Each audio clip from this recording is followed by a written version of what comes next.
Welcome back to the channel. This is Trinity Storm and you are watching second part of What If Naruto Was Bring Back to Life by Spirit King. If you enjoyed this video, please like, share and subscribe to the channel. Now wasting no more time, let's start the story. Jugo murmured, "Ugly brute, isn't he?" as they examined the body. With the remainder of Urei chasing after him, Ulquiorra had returned to the location of his pivotal fight with Orochimaru. He had been concerned that the forest creatures would start to feed on Orochimaru's corpse. Luckily, it appeared that the Sanin's corpse resisted both decay and scavengers. Ulquiorra concurred, it is a minor improvement over his human form. Suigetsu inquired, "How are we going to get the body back to Konoha? I don't think you can Sonito carrying us and this all the way. My sealing scroll should suffice." "That won't work," Karen said. "Inanimate objects will be fine, but things that are alive, or were, reject it. It's something in the chakra residue." "I see. We'll have to find a cart or something." Suigetsu gave a snort. "We passed a town a little way back. Anyone go any cash?" A deafening silence fell. Suigetsu cursed a lot. "So we're screwed." "No. We will improvise." "How, Karen?" "We've got no money. The town is small and unguarded. We might take a cart." Ulquiorra gave the plan his nod of approval. Jugo appeared reserved and winced at the thought. Ulquiorra saw this coming. Jugo nodded, appearing a little placated, "We'll barter our services for a few days if need be. We won't steal from anyone. Unless we have to." He bowed to Ulquiorra's command, though he glowered at him. They went back the same way they had come and soon came across the village. It was empty. The windows and doors of the abandoned houses were smashed. A few wandering dogs prowled the area, bolting from sight as they got close. Karen reported that she was unable to sense anyone within a 10-kilometer radius while extending her Kagura Shingen. Ulquiorra's pesquisa made matters worse. The air was heavy with the smell of burning and rotting food. Ulquiorra asked abruptly, "What time of year is it?" Karen asked, her expression bewildered, "The end of spring, the 5th month." "Why? Rotting food in spring? I wouldn't imagine many people leaving their homes at this time of year." Karen gave a nod. "I doubt Konoha would be an ardent ally of Kusagakure, according to reports." She interrupted herself as she realized what she had said. "All right, I see your point. But, Kusa no Kuni is of little strategic worth. Their resources are limited. It would make a better ally. They produce effective shinobi." She raised her glasses to her nose. "I would guess that Kusagakure has been bringing in its people for military training or something along those lines under orders by Konoha and the High Daimyo." Suigetsu rolled his eyes and yawned profusely, earning a slap in return. Jugo rolled his eyes at their argument. Ulquiorra departed from them. Although he wasn't ready to put himself in danger like that again, he and Jugo had bonded well and were now good allies. Even though he looked like a certain stand. In Shinigami, it was sometimes nice to have someone sensible to talk to. He respected the others, and they all respected each other. Jugo abruptly started to move away, in the direction of a big barn. He gave a long, drawn-out whistle as he pulled open the doors. When Ulquiorra arrived at his side, he examined the animals. "Hey, Ulquiorra. San, there's a bloody great cart in here, and 3 oxen." They appeared somewhat undernourished, yet robust and well. The size of the beasts startled him a little. They were bigger than they had been in the Shinigami world, as were many other animals in the shinobi world. They were about 10 feet tall at the shoulder, and they could move at speeds similar to a shinobi in full flight, Jugo remarked softly. Jugo mumbled, "Why leave this behind?" Doubtless it was left behind in the confusion. That, or there were a few people who stayed behind, but were killed or otherwise removed from here by others who did not know of this. Jugo walked over to the oxen and gave them a gentle head rub after nodding. Ulquiorra cast a quick glance at the other two, observing them arguing amidst a dust cloud. He let out a sigh as he strode over to them and gave them a kick to break up the fight and grab their attention. "Get over here." Suigetsu whistled at the cart as he and Karen got in. He turned to face the animals and said, "Well, that'll hold the bastard. But will they be able to move it?" Jugo gave a nod. "We'll feed him and take then they'll get the job done."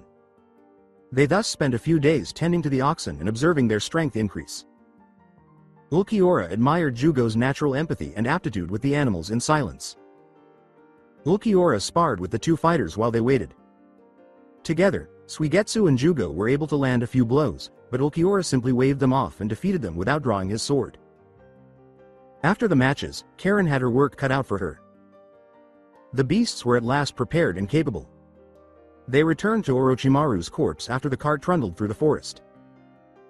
Despite their discomfort, the oxen did not abandon their task, and Ulquiorra and Suigetsu proceeded towards Konoha after moving the body into the cart. The trip was, to put it mildly, uneventful. Trundling into Hai no Kuni, the great oxen crossed the Tenchi Bridge. Ulquiorra and the others trained and conversed while they traveled. Ulquiorra stayed away from their games and activities.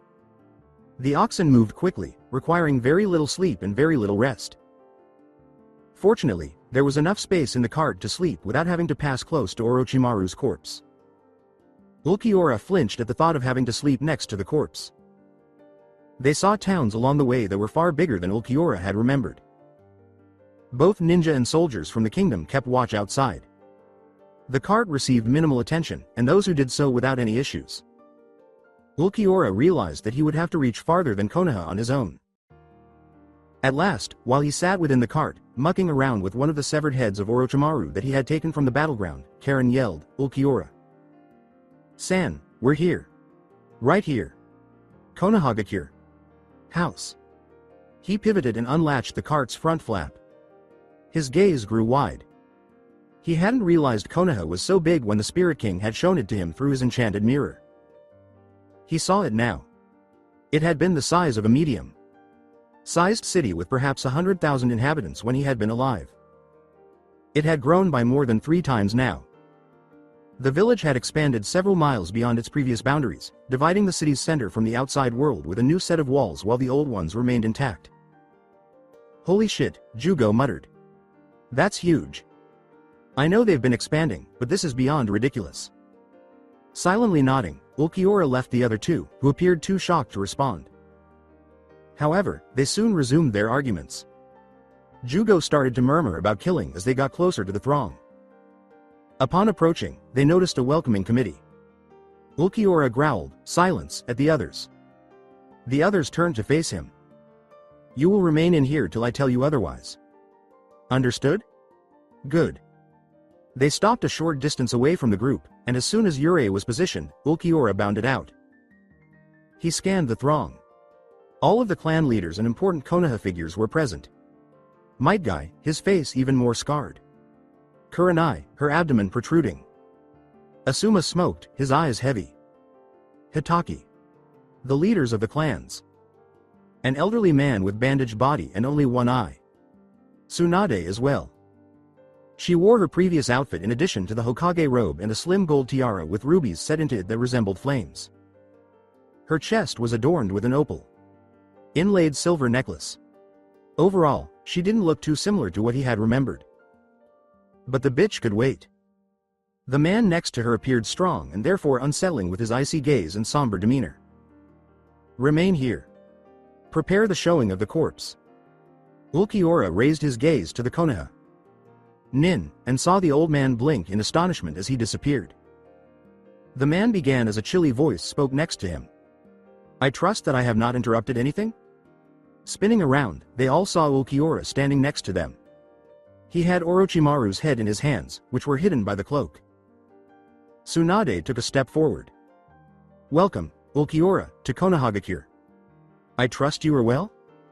His voice was sharp and curt, "Well enough. Be patient." Hitaki moved to the front. "Last time we met, you said something about dealing with a snake. What did you mean?" Silent, Ulquiorra just lifted his cape. He held up the severed head of Orochimaru, and almost everyone blanched.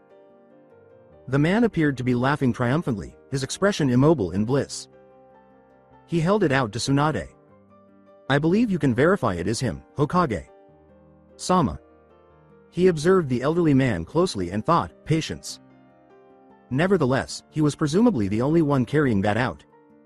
Like younglings after their first kill, the others were staring at the severed heads. "Yes, that is him," Tsunade mutely affirmed. But how can I be sure he is dead? Uchiha's lips quirked in arrogance. Forgive the suspicion, Ulquiorra, but Orochimaru has been killed many times, and he always vomited himself out again to survive. We need more proof. The others gave a nod. Orochimaru, too, was killed by him, but what about Sasori?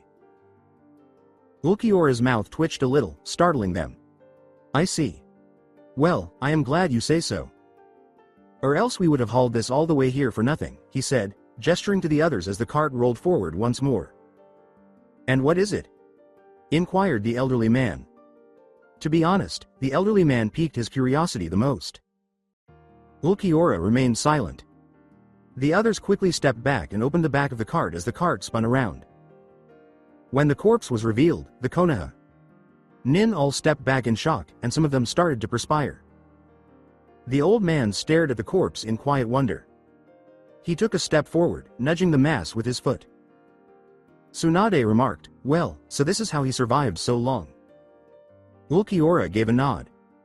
Yes, he used a jutsu to take over the bodies of those he deemed of use, and gained their abilities. Hyuga Hiyashi whispered, probably what he wanted to do to Uchiha. San.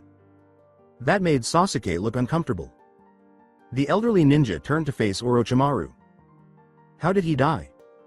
Ulquiorra started to say something, but the Suigetsu cut him off with, like a little bitch. Ulquiorra scowled. Thank you, Suigetsu, San. He attempted to take over my body, but I reversed the jutsu and destroyed him instead.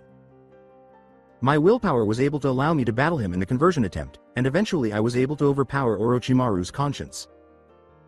I can understand that this is a matter of some shock, however, I was informed that Konoha had offered me a place as a guest. And, I believe there is a considerable bounty on Orochimaru. Tsunade bowed her head as she and the others laughed. Once again, welcome to Konoha, Ulquiorra. Thank you, Hokage. Sama. As they entered the village, they saw a sizable litter, large enough to accommodate them all, being pulled by several horses and led by 2 drivers. They boarded and headed out. Ulquiorra responded to their queries in a clear and succinct manner. However, there weren't many questions. Additionally, Kiri had sent them 2 messages, one from Mei and the other from the Konoha ambassador. To Suigetsu's amusement, he appeared to have made quite an impression as a few women started swooning over him. Ulquiorra thought their adoring was revolting and very unsettling. Ulquiorra examined their progress through the village and the growth that had taken place. Although the people didn't appear oppressed, barracks and police stations appeared to be more prevalent. Instead, it appeared as though the military was growing. That was concerning. That was only to be expected, given the expansion, that there were also more restaurants. The housing was decent and didn't appear to be in bad shape. In spite of everything, he observed that many houses and buildings lacked high no kuni symbols. He surmised that these were from the annexed lands nearby. His fellows were tense, looking back and forth all the time. Jugo was gritting his teeth and staring at the back of Sasuke's head, but he was holding back due to Ulquiorra's strange gesture. Ulquiorra heard the excited speech of Tsunade and the clan chiefs. Ulquiorra answered right away. They all saw how intent he was on observing the village, and before long, the conversation effortlessly veered into an attempt to woo him. I see you're enjoying the sights of Konoha, Ulquiorra. San? He said nothing at all. Ulquiorra, San? He was lost in thought as he continued to stare out at the village. He was replaced by Karen. Ulquiorra. San was here a few times before. I think he's just reminiscing, Hokage. Sama. Ah. When were you here before, Ulquiorra? He got up to respond, I was here for the Chunin exams 3 years ago. Before falling asleep. Tsunade nodded, then appeared perplexed. Forgive me, but, with your characteristics, I think you would have been noticed. He looked back at the village and said, the body you see before you is the result of my Kekkei Genkai activating 2 years or so ago. You would not recognize my old body. This place has changed a lot over the years. Yes, we have made progress, she answered. She sounded pleased. Let's see how far she can take that pride. I see that. He turned to face Hyuga Hiyashi and noticed her. I shouldn't have asked. I have to refrain from asking. He literally had to will himself not to inquire about Hinata. It was too soon for him to ask. Hey, how long do we stay here? Jugo whispered, giving him a pat on the shoulder. That captured everyone's interest. He studied the Konoha leaders closely. They were trying, failing miserably, to look somewhat curious. I don't know, Jugo. We shall see. Tsunade gave a throat clearing. Well, Ulquiorra, if you want to, we can offer you a place to live here. I mean, good payment and good housing. There are few better places to live. Ulquiorra gave her a look. The expression on the Konoha Nin's faces made his comrades laugh silently. Maybe. I have little interest in remaining in one place. However, I believe I would rather settle in Kiri, Nami no Kuni, or Suna. The elderly shinobi replied, well, Ulquiorra, that is your choice. He cocked his head. Shimura Danzo. Ulquiorra responded with a nod. Tsunade gave a nod. Thus, Terumi and Gaara have a firmer grip on him. I understand. Maybe I can persuade him to stay if he stays here for a long enough period of time. Well, at least remain here a while. Of course. They came to a halt outside the Hokage structures. Ulquiorra cast a longing glance in the direction of the Ramen Ichiraku, but the others steered him toward the Hokage in front of them. Well, we have some free ambassadorial suites. Or would you like to stay somewhere else? No. I and my companions will remain here. With a smile, Tsunade nodded. Just out of curiosity, who are your comrades? The three Yurei members appeared quite anxious at that point. This is Hazuka Suigetsu, Uzumaki Karen and Jugo. They were all prisoners of Orochimaru before I saved them. Before you ask, yes. Everyone blinked except for Danzo, Tsunade. Bending over, he said, thank you, Ulquiorra. San. He sighed softly, looking around at his companions. Yes, they keke genke. Forgive us, Ulquiorra. San, but we like to know who's coming into Konoha, particularly if they were involved with Orochimaru. Ulquiorra met his eyes directly. Both of them understood the Konoha. Nin's curiosity about his allies. They all got up and moved out of the litter. Ulquiorra was thanked with bowed heads by Karen and the others. He bowed his own head and turned to face them. Tsunade waved to the building, grinning. Please, enter. Ulquiorra saw them as soon as he stepped inside. The Konoha 10. He could still recognize them even though they looked different. Kiba and Rock Lee, on the other hand, had more feral and untamed looks. They all had gloomy, fey expressions and carried more weapons and tools. Additionally, there she was. We may die, but we'll go with the fires of our youth burning like stars. While her friends nodded and walked in the direction of Konoha, Hinata grinned at them. As much as I want to kill them right now, Shikimaru said while they were moving, we should hold off a while. Plan, prepare. It's no good doing this if we don't get it right. Hinata turned to face the other people. Kiba gave the words a frustrated glance, but he said nothing to indicate his agreement. Tenten and Lee were nodding along. Since they were the oldest, they were aware of the advantages of preparation. As usual, Shoji and Ino accompanied their teammate. Shino's bugs buzzed with satisfaction. She answered, okay, Shikimaru. San. We'll wait. With gratitude, he smiled. Don't worry. We'll do it soon. At any rate, it's better to do it when the clan heads and the Hokage hoar. A large, deep gong began to sound. It tolled over the village once, twice, and 3 times. Oh no, Kiba murmured, isn't it the call for us? Yes, in response Shino. After cursing, Hinata became more alert when she realized that Tsunade might be present. What? Hinata, no. We have to plan more. Please trust me on this. Tsunade is welcoming a guest. She and the clan heads will be there. It'll. No. Hinata. Chan, I don't doubt Naruto is waiting for you. But he wouldn't want you to throw your life away uselessly.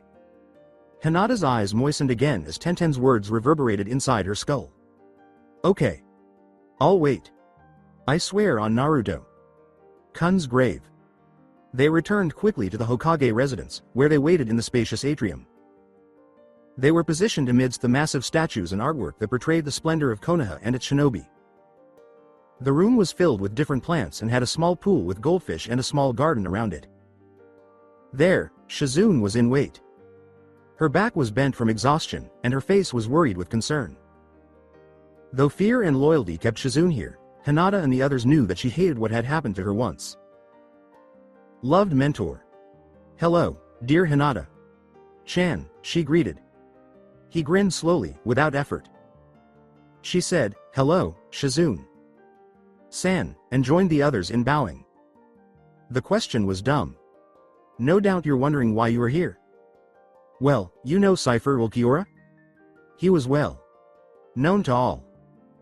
In addition to killing Sasori and, if the most recent rumor is accurate, Orochimaru, he also saved the Kazekage and the daughter of the Mizukage.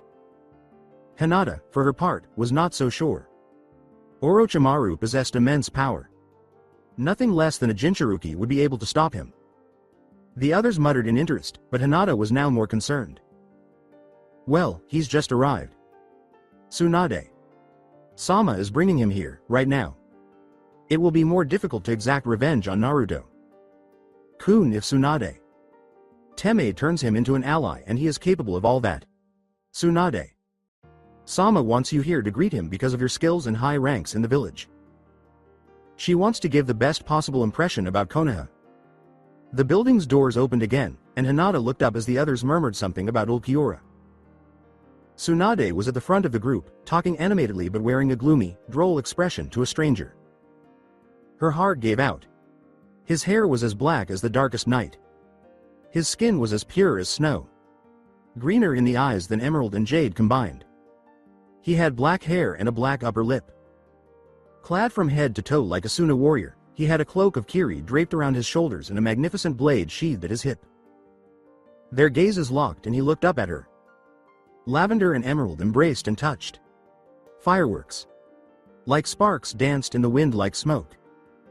A mated pair of bats danced in the wind, swooping across the sky, while two foxes below leapt and laughed together, their snouts meeting and exuding an emotional purity that defies human language.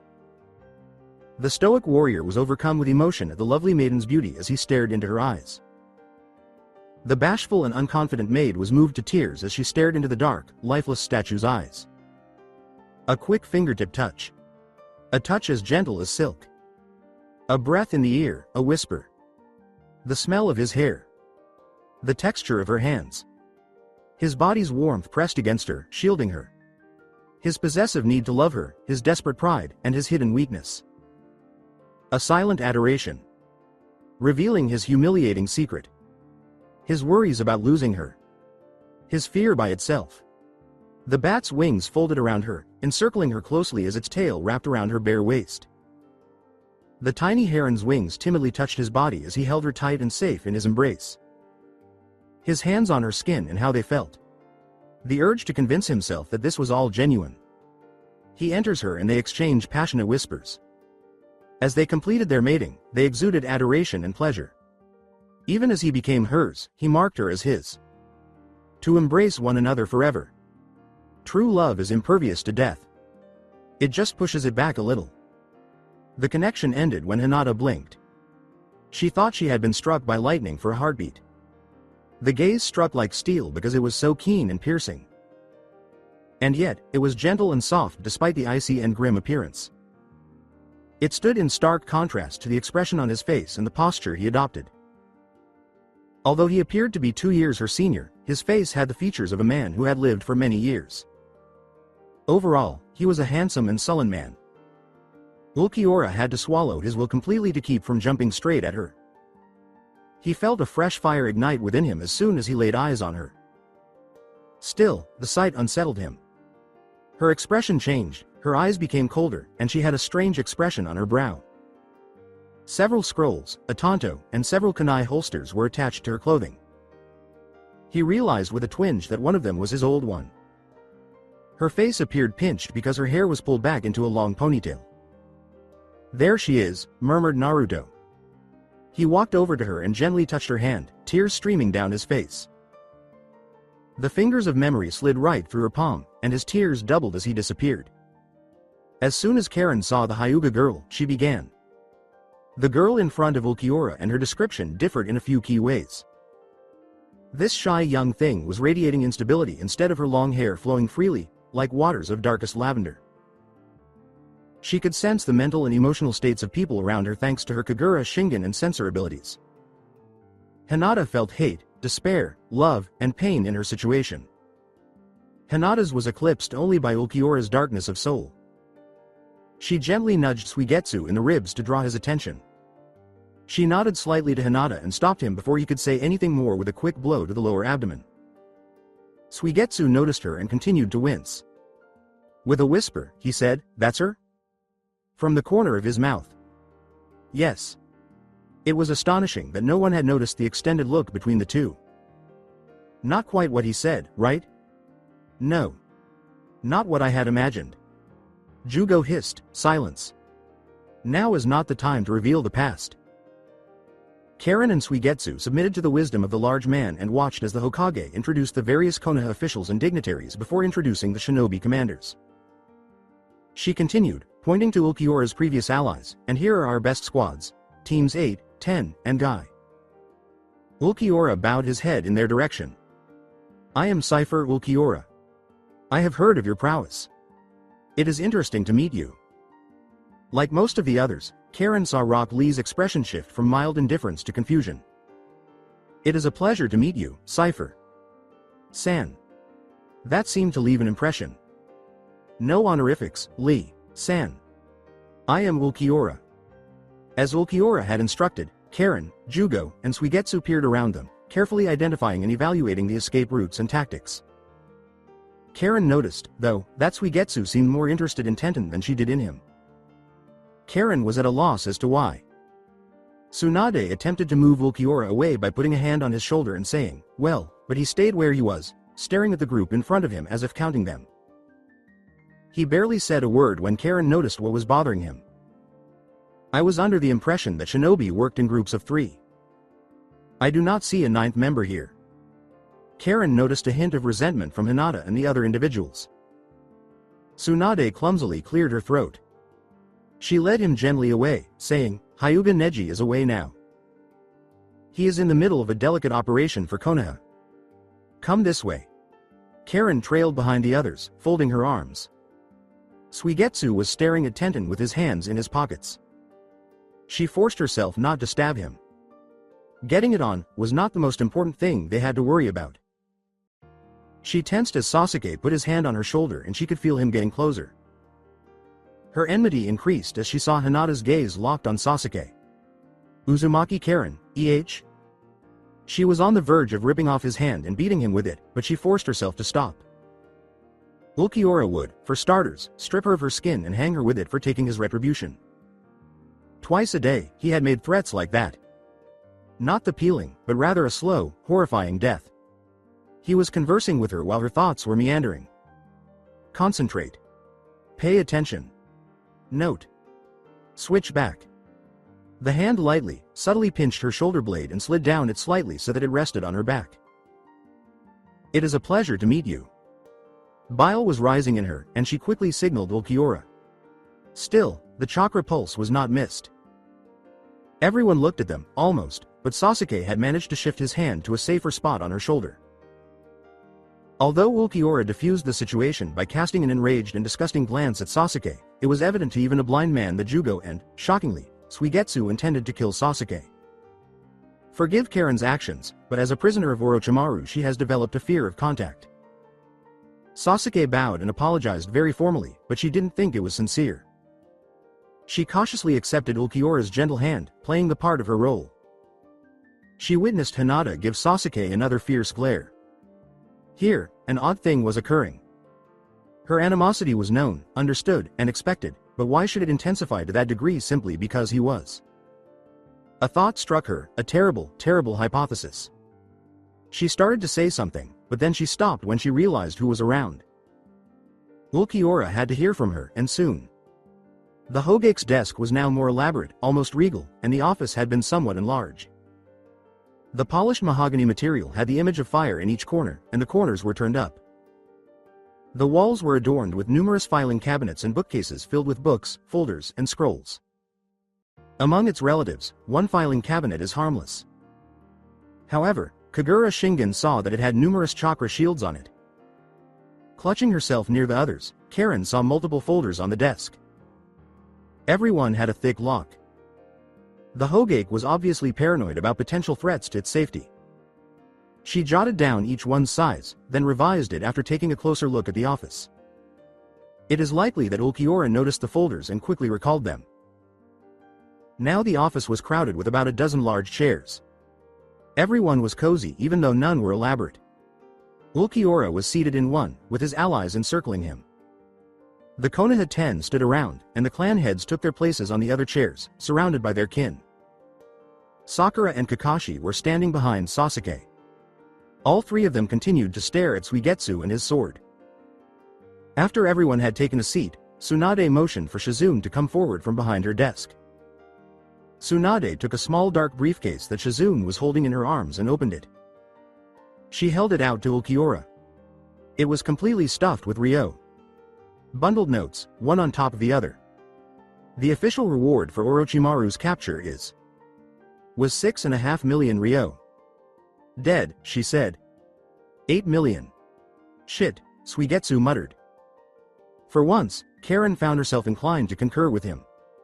The different dignitaries laughed amiably at the outburst. Ulquiorra graciously took the briefcase and examined the cash. With a quick glance, he nodded. I thank you. I was not aware that there are notes that could fill this briefcase to the total of 8 million. Tsunade grinned and took a seat once more, putting her arms across the desk. Ulquiorra shut the case, and Suigetsu accepted it, staring at it for a while before holding it tightly. Now, Ulquiorra-san, I must thank you again for the removal of such a dangerous threat to Konoha and the shinobi nations. Orochimaru was a menace, as well as a personal shame. He would have joined him if he had known you thought that of Orochimaru. It's a somber thought, but it's the reality. I see. I only killed him for personal reasons. Oh? Did you lose someone close to him? There was interest there, Karen noticed. It was obvious that they wanted to know Ulquiorra's past. Anything to reveal more about him. In a roundabout manner. Ulquiorra then got to his feet and moved over to a small desk where a game of shogi was being played. He held the king in the palm of his long, delicate index finger. It was gently pushed forward by the moving finger. Your king and general are trapped, Nara-san. With a frown on his face, Shikamaru walked over and examined the board. Karen caught Ulquiorra giving him a chilly look. This confused her. The Nara boy was one of the few people Ulquiorra had said stood by him. Maybe Ulquiorra was starting to hate the people who hadn't given up on him. It's possible that after going back to the mortal plane, he felt completely betrayed.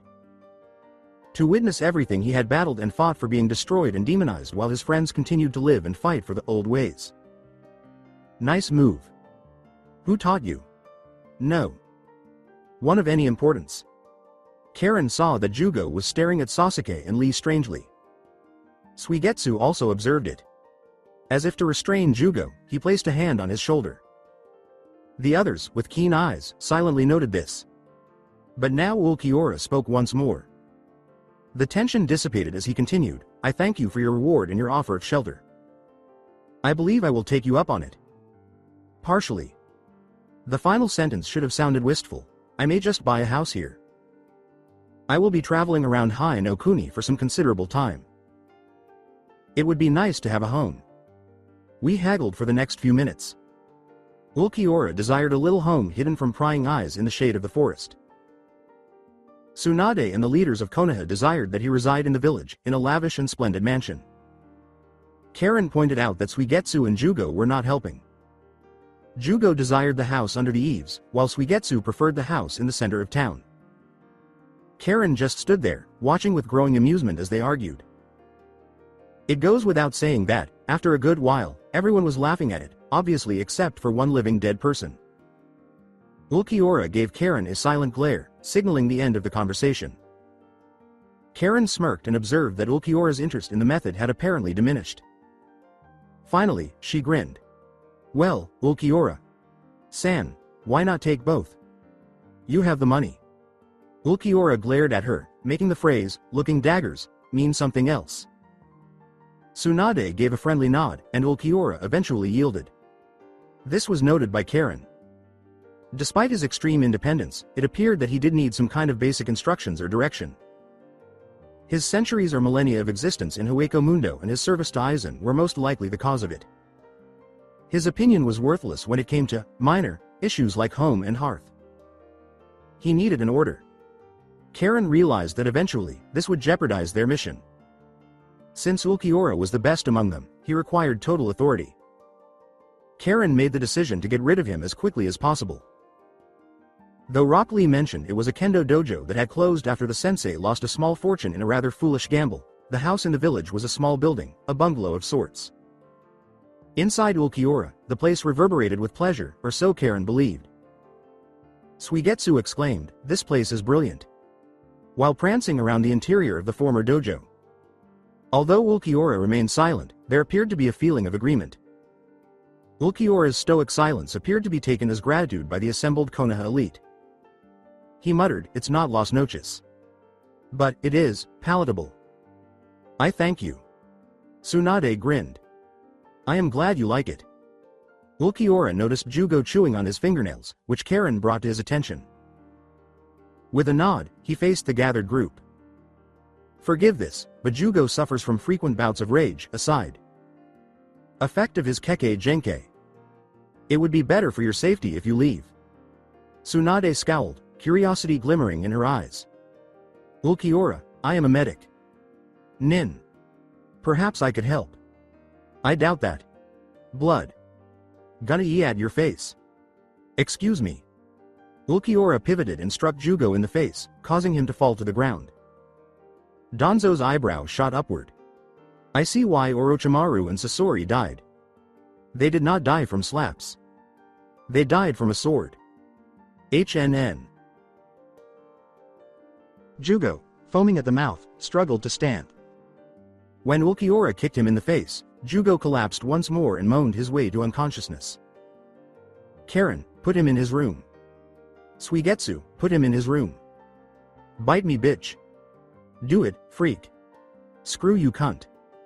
Ulquiorra never raised his voice, but the tone was clear. "I don't care which one of you does it, get him to his room, now." As she and Suigetsu stumbled over one another to get rid of Jugo, several Konoha members started to titter. The house had a total of 12 rooms. The main entrance, or what had been the training room, was followed by 4 bedrooms, a large kitchen, dining area, 3 bathrooms, and 2 that seemed to serve no purpose at all. They left Jugo in the room after dumping him there, just in time to witness the delegates depart. After exchanging a quick glance, Ulquiorra and Hinata departed, with the door closing behind them. Ulquiorra slumped instantly. The whisper was mournful and plaintive, "So many years, and I can't even touch her." Karen and Suigetsu said nothing. "I simply desired." He grew quiet and ambled towards the garden situated behind the house. Though Karen couldn't confirm it, he appeared to have a glint in his cheek. Suigetsu turned to face Karen again. "Yo, you freaked when the Uchiha touched you." "Why?" His chakra was dark, vile. Plus, she groaned, "Would you like to be touched by your master's worst enemy?" Okay. He gave his head a scratch. "That knife girl, Tenten, she was quite hot though." Karen gave a snort. "We're here for a special mission, not for action." Suigetsu drew his blade and gave a non-committal noise. He ran a finger along the edge and peered along it. He licked his finger, removing the blood. Still sharp. It sharpens itself from blood it draws. I would imagine masochistic tendencies would help maintain its touch. With a snort, he walked away, softly trailing Ulquiorra. There were pools, little trees and shrubs, and a lot of open space in the garden. A few cherry trees stood there, their boughs laden with purple blossoms. Ulquiorra let out a frustrated sigh before Suigetsu could say anything. "Shikamaru." "What?" "He didn't ask how I knew it was his game." "Oh. Yes. Oh, indeed." At that moment, someone with a more humane disposition would have been expected to use profanity. "I'm puzzled by one thing though," Kiba muttered as she stroked Akamaru. They were all hiding just a short distance from Ulquiorra's home and discussing how to use this new element when someone asked, "How did Ulquiorra know it was your game?" Shikamaru. I thought it was obvious. Tsunade mentioned about his Kekkei Genkei changing his appearance. Perhaps he saw me playing shogi before. He was here 3 years ago. Shino uttered a cool, maybe, but I think you would have remembered someone called Ulquiorra at the Chunin exams. Do you remember the name of all the genin that were there? By heaven, there were at least 6 villages bringing genin here. It would have been impossible to recall all of them. Not to mention a boar. Shino remained silent, but his buds conveyed the message, okay, I see where you're coming from. With her arms crossed over her chest, Hinata's breasts were fluttering with a million different emotions. Her lip was bloody and gnawed. Hinata, how could you? How on earth did you manage that? How could you look that way at another man? You're staring after someone who is not even close to Naruto, while he is waiting for you in paradise. You bitch, how could you betray him? She harbored a deep, seated self-loathing that only one other person in Konoha could possibly understand. Her cheeks began to roll with tears. Shikamaru noticed her distress as she wiped them away angrily. What is it, Hinata? Chan? Nothing, nothing. Ulquiorra began and surveyed the estate's walls. Karen followed his gaze and noticed an odd woman seated on the wall a short distance away. Her black, blue hair was pulled back into a set of spikes. She wore a tan overcoat and looked to be in her early 20s. Most bizarrely, she was peacefully consuming dango while perched atop the wall. It was clear Ulquiorra knew her. Mitarashi Anko. I'm surprised. Why? Ya know I was once Orochimaru's apprentice. You didn't think I wanted to see the man who killed the bastard in the end? He turned and walked in her direction, saying, let me finish. I am surprised you didn't arrive sooner. Tell me, who sent you here? Danzo, Tsunade, or someone else? She concluded, saying, smart boy, aren't you? Before tossing the sticks and empty plate into the garden. She winked and licked her lips, saying, pretty too.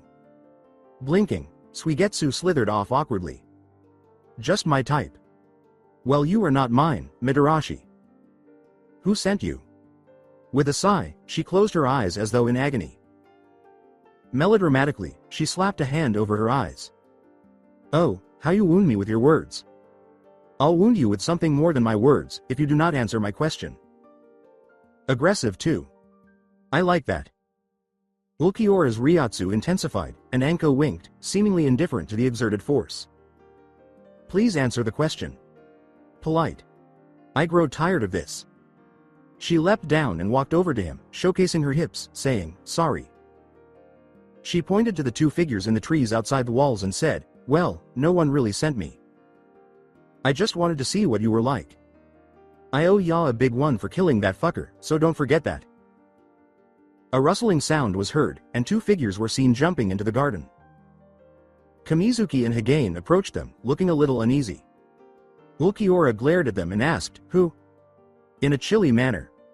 Tsunade. Ow, watch it, Azumo. Thank you. I take it this is the standard procedure for strangers nowadays. Return to your duties, or do as you will. Suigetsu, it is your turn to cook. The swordsman whimpered, why don't you ever cook? As Ulquiorra strode inside. Both Karen and the Konoha. Nin chuckled. Because I'm in charge. Do you wish to challenge me? N.N.No, Ulquiorra. Then get on with your duties. Karen waked Jugo. If he is still psychotic, scream. I'll be there presently. Being a bad cook was not one of the many things Karen could accuse Suigetsu of. Lacking a kitchen, he had cooked elaborate meals using deer and rabbits that the group had caught. Ulquiorra had even occasionally complimented the food. Even Ulquiorra struggled to resist overindulging in food when she had a fully functional kitchen. With his faculties fully restored, Jugo took care of his bruised face and sat with them, consuming food as if he were starving. Ulquiorra ate most of the large amount of ramen in no time at all. Sitting around the table in that manner, one might almost think they were a family. But they weren't. The discussion quickly turned gloomy and dark. Yurei was now a cell inside enemy territory rather than a force lurking in the wilderness. When he was done, Suigetsu covered his mouth with his hand and belched loudly. Ulquiorra whispered, "Pardon you," but Suigetsu remained silent. Ulquiorra. San, what now? Now? He made a choking noise and drew a finger across his throat. Well, we're here now, aren't we? Why don't we, no, he said. No. Jugo remained still. There is much yet to consider. Suigetsu, pass me the Gyokuro. Thank you. No. Not yet. The battle would be lost. But, Ulquiorra. San, Karen gasped. You killed Sasori and Orochimaru. What can't you do? He leaned back in his chair and took a deep sip of the tea. Meaningless. Remember that until a few months ago I was dead. I am now still. Do not look surprised. And there is more. No doubt, you recall my description of my fight with Sasori. My wounds brought me near to death. My limbs and torso were obliterated and my head suffered considerable wounds. Near death. Your report indicated your lungs were torn to shreds. Not to mention your ribcage, which in any case is strange, was nearly crushed. And your blood loss was significant. Exactly.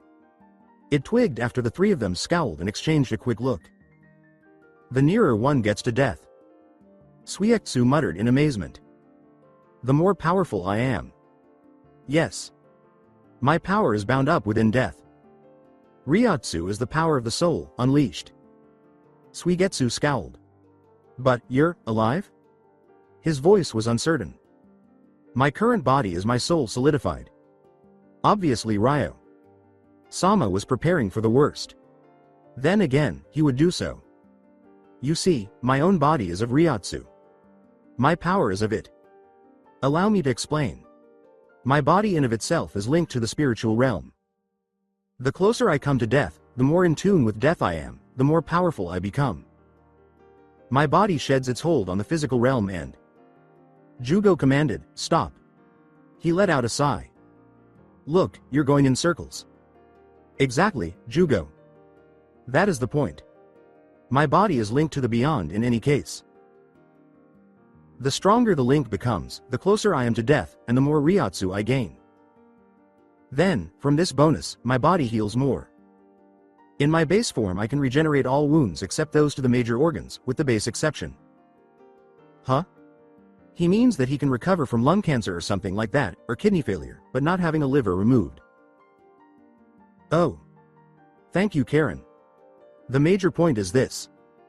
While undoubtedly we could cause considerable damage, my power is my weakness. Unlike the realm of the Shinigami, this realm does not have a shepherding system. The souls of the dead are transported to the afterlife instantly here. I may gain huge power, beyond all but the Jinchuriki. But, even as I draw in greater strength, the closer I come to dying. So, even though you draw in greater and greater power, if you suffer too much damage, you could still die? Karen asked, finding it difficult to understand the paradox. He gave a nod. Yes. I came to that conclusion after thorough examination of the facts. My battle with Sasori was more closely fought than with Orochimaru. That was because that battle brought me to the very brink, allowing me to absorb more power from the realm of death. Aha, exclaimed Jugo, astonishing Suigetsu and Karen as he laughed and pounded his fist against the table. So, when you have to draw in power, you keep it once you regenerate? That explains Orochimaru's fall. Are you implying I was too weak to kill him without it? Relax, Jugo. No. I do not keep the power. At least not all of it. I keep a small portion. Just enough to boost my base power, not to increase it manifold. Silently, they sat. So, even if we went all out, got you close enough to death for you to draw in such huge power, you'd still die if it went awry? Yes. Example. A sword through the lung will make me choke to death on blood. Another. A well-aimed blow might take my head. Shit. Well, what do we do? I don't think we got enough time to plan a full-blown coup d'etat. Coup d'etat. Whatever. Look, we can't wait around here forever. Jugo will go crazy, I'll want to gut something, and Ryo. Sama knows what the Konoha fuckers will do to get you. Ulquiorra, what is the plan? Suigetsu said, standing with his hands on the table. Ulquiorra's glaring eyes were fixed on him. Karen flinched from the light. I'm not on the receiving end of that, thank you, Ryo. Sama. There was a long pause after that. After a while, Ulquiorra stood up and suddenly raised his blade in a flash, even starting Jugo to fidget. It was a perfect day, with the sun beaming through the windows, making his sword look alive as it glistened in the sunlight. Karen almost missed his words as she fixed her gaze on the sword. He slashed it through the air, and a keening sound was heard. This is my soul, the heart of my power. My plan is like a blade. I must forge it, harden it, temper it, he said. His normally icy eyes were now white. Hot emeralds of wrath. But like any good blade, it must be well forged. Time and effort must be given to it. And revenge is best savored. I will not rush ahead. I will slowly advance. I will not squander this one chance at justice. The last order of Ryo. Sama will be heard. The Spirit King gave a nod. You assume that Naruto is meaningless. You assume that thousands of years have passed since your death. Dimensions have different timescales, and Hueco Mundo is different. Only 3 years have passed, but there is more you should know. Naruto would have saved the world, or doomed it. The chance of the world's continued existence and prolonged happiness rested entirely on your shoulders. Who you were is not meaningless. I must be cautious.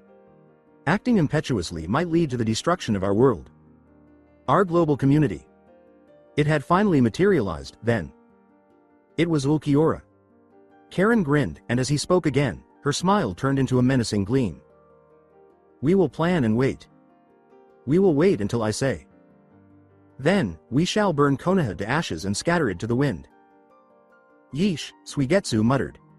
Ulquiorra, are you okay? Ulquiorra turned to face him, his sword sheathed drolly. A ridiculous question. Come. It is time for training. Karen started to wonder if Ulquiorra had bipolar disorder of some kind. It happened quickly and abruptly. He went from being a cold, heartless leader to a sadistic avenger. If she could persuade him, she would have to conduct some kind of test. With a sigh, Suigetsu pulled out the Kabikirabocho, jumped over the table, and trailed Ulquiorra outdoors. Jugo made the decision to clear the table before continuing. Karen was of assistance to him. While the dirty dishes and silverware were being cleaned in a sink full of clear, soapy water, the leftover food was kept in the refrigerator, ready to be consumed again. Once that was finished, they departed and went outside to join the other two. While Karen sat on a chair, observing Suigetsu and Jugo with a book in her hand, Ulquiorra had his hands in his pockets. Suigetsu held the Kabikirabocho in both of his hands, while Jugo stood with his legs bent and his arms crossed, prepared for battle. Ulquiorra gave a quick nod, and the lesson started. Suigetsu took the initiative, slashing Ulquiorra clean in two with a massive arc of his sword. With his hands still in his pockets, Ulquiorra calmly ducked under the blade and pushed him away. Jumping at him, Jugo swung his fists straight at him, balling them up. With a back kick from Ulquiorra, Jugo spat blood. After his recovery, Suigetsu leapt forward and swung the sword at him. Ulquiorra deflected the blade with his forearm, kicking it upwards while veering down, away, and under the sword. As Suigetsu staggered, Ulquiorra catapulted forward, slamming the heel of his left hand into his stomach. Suigetsu was forced back, spitting blood and coughing, but not before kicking up dust into Ulquiorra's eyes. Taking a step back, Ulquiorra lifted his hand to wipe the sand out of his eyes. But before he could finish, Jugo threw him to the ground. Ulquiorra's expression of shock was hilarious beyond belief. Jugo started punching him repeatedly while kneeling on his chest, gradually changing his fists into his sage mode. But in the end, Ulquiorra only sustained a broken nose as a serious injury. He was able to heal wounds almost immediately because of his regeneration. He stated calmly, "You're taking my advice," and then he flexed his muscles and threw the man. He got up and gave Jugo a hard slap across the face. The sage stumbled back and clutched his jaw. Ulquiorra stood up and gave a firm fist shake, announcing a brief stop to the game. Your normal body is not fast enough to completely overwhelm a foe like myself. You must accept your weaknesses and focus on redoubling your strengths. You have no formal training as a ninja. They rely on speed in their chakra. Your chakra is unlimited, second only to a Biju. He raised his hand. Taijutsu is of paramount importance. A full-out assault is not the only skill you need. Nevertheless, Jugo moaned. Yes. But, you must focus your power. Do not attack in a controlled, precise manner. Instead attack with all your might and fury, Suigetsu replied. The both of you must learn to utilize your Kekkei Genkai alongside your skills. The Suika no Jutsu and Sage Transformation must be used in battle at all times. Suigetsu, Suika no Jutsu will allow yourself to transform yourself into an incorporeal warrior incapable of death. Jugo, your sage form allows you incredible strength and speed. So, he raised his hand, attack, and use your full power. Neither of you are meant to fight with control. It does not fit your natures and strengths. Suigetsu and Jugo exchanged a quick look before one of them jumped at the other. Jugo employed a boxing stance, transforming his legs as he swept them at Ulquiorra's head and torso and driving his fists forward. He fought and moved like a berserker, intending to deal a great deal of damage. Suigetsu had softened to the point where any blow from Ulquiorra or Jugo, whether intentional or inadvertent, just flowed through him like slow moving fog. Ulquiorra's eyes showed a faint twinkle of pride, which Karen noticed. Alternatively, it was the sand. Ulquiorra swept his arms back and forth, easily deflecting attacks, but Karen saw that he was struggling to hold them off. They were improving. Still, Ulquiorra was the master. He leapt into the air and perched himself elegantly on the Kabikirabocho's blade. Then Suigetsu took a ball to the face, and he solidified by falling back. Jugo was then kicked in the stomach with his fists acting as axes. They were both out and about. Karen, heal them. Oh dear. I thought you promised not to go too seriously. Wait, can't the Suika no Jutsu modify the body? Yes. Couldn't Suigetsu heal himself with it? Ulquiorra paused, glancing at the man questioningly. Suigetsu groaned as he melted and then solidified and recovered. My face. He exclaimed joyfully. It's the same. No improvement. Please, civility, Ulquiorra muttered. How do you feel? How do you think? Pretty depressed? Lonely? Hollow would be closer the mark. And more appropriate. She was so sad. I wanted to hug her. Me too. Kiss her, yes. We'll free her, won't we? Of course. Naruto grinned and nodded to Ulquiorra. Once more, Karen sat at the dinner table with the others. As the sun descended, its golden edge caressed the horizon. The company was quiet and satisfied, and the food was delicious. She needed to say something. Ulquiorra. San. Yes? You remember when Uchiha touched my shoulder? Yes. Tension rose in the room. Sasuke was hated by all in this place, and her words would only exacerbate it. I saw Hinata. San's reaction to it. Ulquiorra gave her a sharp glance. Jugo and Suigetsu exchanged a quick look. Ulquiorra. San, you mentioned, how Hinata. San is going to be married. Well, from her anger, I think she is engaged to him. Ulquiorra remained silent. He exhaled in a cool, collected manner. His pain was betrayed by only one thing. He appeared to have vacant eyes. A heartbroken, lonely, and dejected whisper surfaced. What? It had a childlike voice. When he was done, Sasuke let out a deep sigh of satisfaction and rolled off the girl. The Hyuga turned to face him and sat. Will you require anything more, Uchiha? Sama? No, you can go. She stood up, lowered her head, and put her clothes back on. Using her caged bird seal, she bound her headband across it. After getting dressed, she bowed and departed, shutting his room door behind him. He lay for a long time in silence. His mind, as usual, strayed towards power. In particular, the force of his blood. Knowing the power his children would possess, power that was admittedly hypothetical, he had accepted Hinata's hand in marriage. Power was what he desired above all else. To destroy Itachi, he desired power. He desired power in order to protect his lineage. With his hands clasped behind his head, he fell asleep. Strength. With a sigh, Kisame gave his tablets to Itachi. The man was vomiting blood and phlegm while seated in bed. He gave Itachi a gentle shoulder pat and gave him a tiny glass of water. With a grateful nod, Itachi downed his prescription and swished the clear water over it. "Thank you, Kisame-san." Kisame winked at him and said, "Don't bring it up." "How long?" "A few months yet." Kisame fell silent. Itachi gave his eyes a rub. "Any news?" Indeed, Kisame flinched. Orochimaru was killed. Itachi muttered, "Oh? Why is that bad? It was time someone killed him." "Cifer," Kisame uttered. Itachi nodded, appearing interested in that. "I see. How is leader Sama taking it?" "As one would expect. He's reorganizing the roster, making time to send someone after him. He's considering the zombie combo. I take it that Hidan is most interested in his immortality?" Kisame gave a snort. "Not sure. Kakuzu wants his heart though." Their gazes met, and even Itachi couldn't help but smile a little. "How dare he?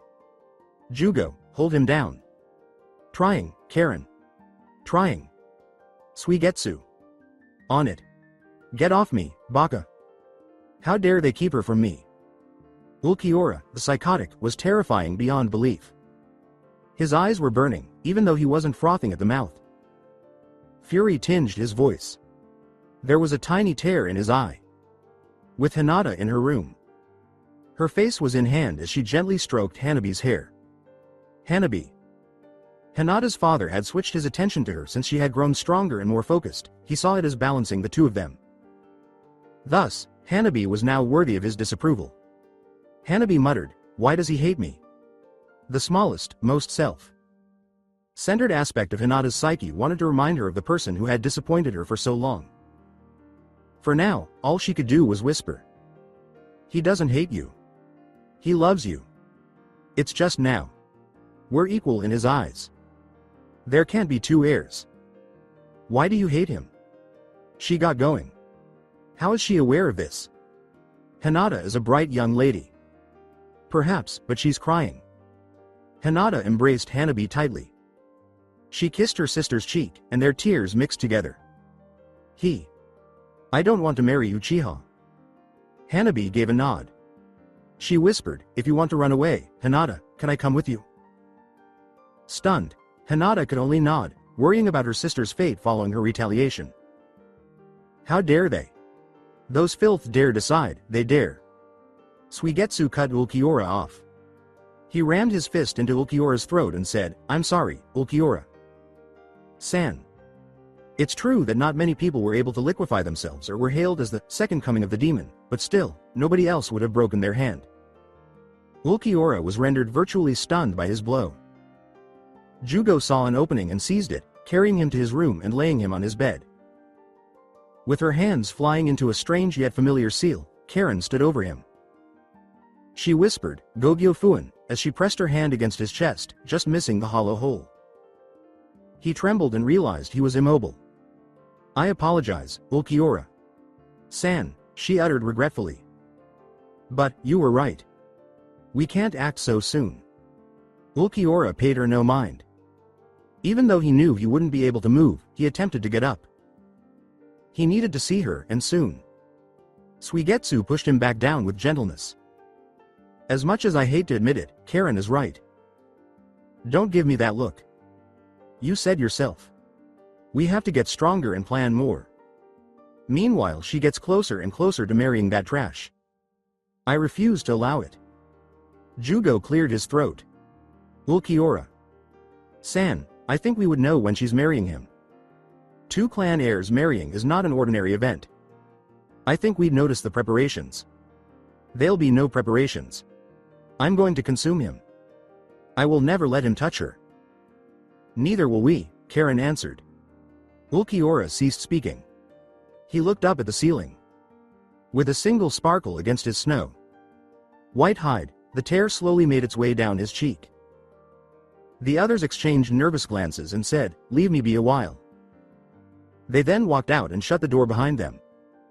They dared to hand her over to that shithole. I own her. How impudent of them. How could they be allowed to do that? How could they subject her to that? Attach her to that garbage? Ulquiorra closed his eyes, afraid of losing his composure. He tried to regulate his breathing. Had he discovered this earlier, he would have killed everyone and captured Hinata without hesitation. Even so, it may not have gone over well with her. The more he considered, the more foolish he became. He needed to keep his composure. How could any rational individual respond if they discovered that a total stranger, hailed as a merciless murderer, was actually the resurrected, depraved soul of their one and only love? It was a question posed rhetorically. He was aware of their response. It would be his luck not to be locked up in a madhouse. He would have to court her once more and gradually let her know. Then, after that. I love you, Naruto-kun. Glad to see you've come to your senses. Ulquiorra glared at the memory. The shadow disregarded it as usual and moved on. He lay there waiting for the seal to wear off for about an additional hour. When it did, he was back to his stoic, silent self. He got up and strode out of the room. His friends were in one of the two unoccupied rooms. In his absence, they had been rather busy. There was a desk and chairs for each of them. The space was also occupied by a number of filing cabinets and closets, along with a rack holding equipment and scrolls. They were waiting patiently but anxiously in front of the desk. My office? Thank you. He sat behind his desk after taking a few steps. I believe I owe you an apology. I lost myself. Control. I am sorry. We will return to the original plan. The others eased up, clearly happy. They had undoubtedly been concerned that he would penalize them. However, it grows late. Go to your beds. I must make the first part of our plan. No, Ulquiorra-san, Karen answered, crossing her arms. With concern, the other two exchanged quick glances. Was she begging for conflict? Ulquiorra-san, you may have arguably a power equal to a Biju, but you are still human. I am a medic. Nin, and so the care of my comrades is my priority. Bullshit. That one was disregarded by Karen. So, I demand you get some sleep yourself. It's been a stressful day, and you need to sleep. Ulquiorra stared at her for a while before she started to wriggle. Okay, he muttered as he stood up. I will sleep. It was an easy breakfast. Fish that has been grilled, an egg, tea, and a small portion of rice. Before there was a knock at the main door, there was small talk in the air. Sighing, Jugo got up, stuffed one last piece of fish into his mouth, and walked away. He came back a few minutes later, accompanied by Anko and Shikamaru. Ulquiorra finished his last mouthful deliberately slowly, as if to convey his composure and ease. Anko waved to him, smiling. Hey, cutie. How y'all feelin'? He exhaled and swallowed. Mitarashi-san, Nara-san, would you care for some tea? It's Sencha. With a lick of her dogs, Mitarashi inquired, got anything stronger? Suigetsu turned to Ulquiorra. Fetch the sake please. Anko said with a smile as the cup was set in front of her. All right.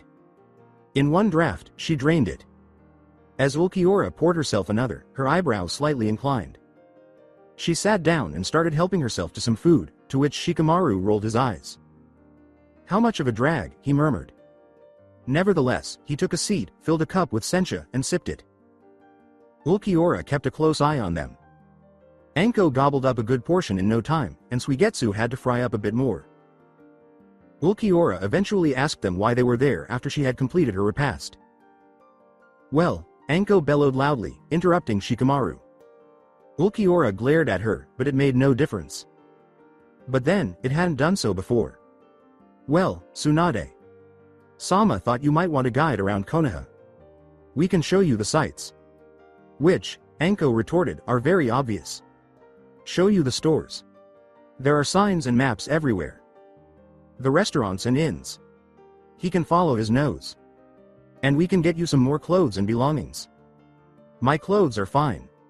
How many pairs of clothes do you have? This one. Ulquiorra could never recall seeing Shikamaru appear so puzzled.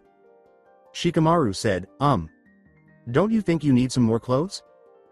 I don't think he needs more clothes, Anko replied. More like less. Jugo chomped hard, and Suigetsu's eyes widened too. I suppose my comrades need new clothes. Karen started to roll her eyes but halted at his scowl. You do need some other clothes, Ulquiorra. San. Suigetsu gave a nod. She has got a point. When was the last time you had a change of clothes? Suna? They're beginning to smell. Finally recovered, Jugo gave him an apologetic look. Fine. I'll wash these when we return. Ulquiorra sat with his hands folded in his lap at the tailor's. He examined the choice in front of him. I think green. White. Black, white. Blue, white. Orange? Who am I, in your opinion? The tailor, a balding, well-dressed, fat, slovenly man Ulquiorra didn't like, bad memories, looked between him and Shikamaru, who shrugged, looking more bored by the moment. We have a wide variety of colors and textiles, sir. You may have anything you desire. Ulquiorra gave him a chilly, deadpan look and said, white. Ulquiorra. San, may I purchase this? Karen, you can purchase anything you want. That also applies to the two of you. Anko was a little way off, smiling like a snake in an orphanage, and the tailor's shop was a large building, frequented only by the Konoha elite and shinobi. Ulquiorra, hurry up and let it loose. Wear whatever you like, white. You're just being imaginary, don't you? She murmured. Hueco Mundo, my former homeland, is white. My color is white. How did the outfit you were wearing fit you? Gifts. Suigetsu sighed and turned to face Jugo, who was dressed entirely in black, including his cape, shirt, pants, and boots, with orange birds spiraling across them. Karen was wearing a purple. Black Hanton with his clan crest on the breast, over a purple shirt, white trousers, and black boots. His noble bearing was somewhat offset by the massive blade across his back. Karen blushed at the attention and said, that dress suits you. It was a long furset of deep red with a number of white whirlpool designs. Thank you, Ulquiorra. San. Oh ho, smirking, Anko exclaimed, is she or someone special? Ulquiorra refrained from filleting Anko, and Karen winced. My special someone. Ulquiorra managed to whisper, just. Bring me something in white, but Shikamaru started towards him before even Anko could sense the deep pain radiating from him. Ulquiorra. San, Karen said at first. A white object. Ulquiorra was in a deep and melancholic contemplation, words and phrases echoing in his skull. Now, he said, and withdrew to the fitting room. He stood while the tailor took numerous measurements across his body. The man attempted to strike up a few conversations, but something foreign in his silence made him give up. Someone special? Someone special? Hinata. Chan is still mine.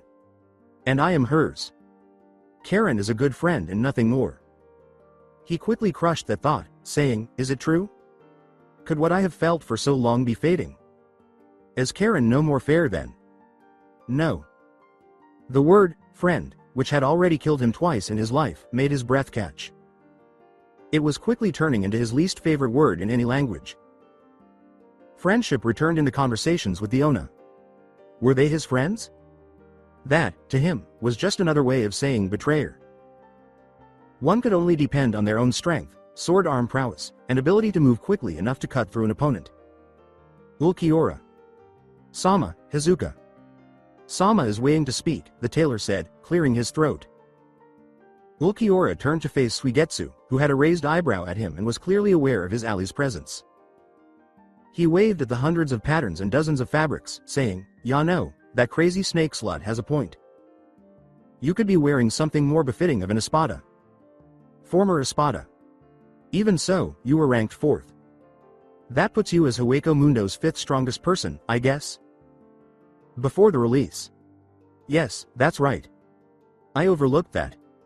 The idea is, why not give in? Silence Suigetsu, and get out. I'm just. Ulquiorra's gaze locked on his, and Suigetsu took off running faster than a dog whose collar has been unfastened. He continued to stand in silence for a while before the tailor was startled by a long, suffering sigh. Okay. A jacket. Designs in silver, white, and green.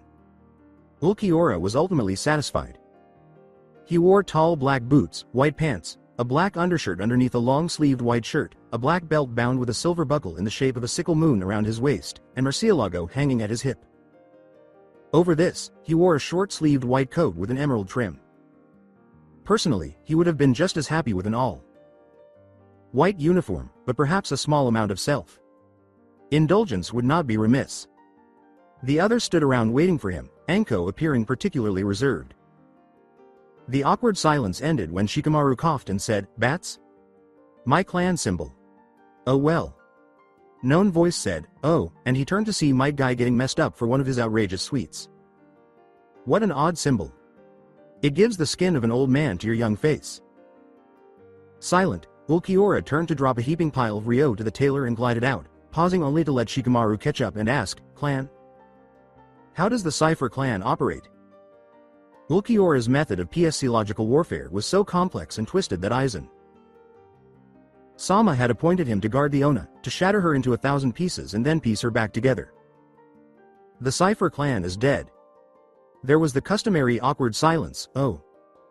Ulquiorra continued, pushing back towards his home, and then abruptly stopped, saying, "Wait here, I will return in a minute."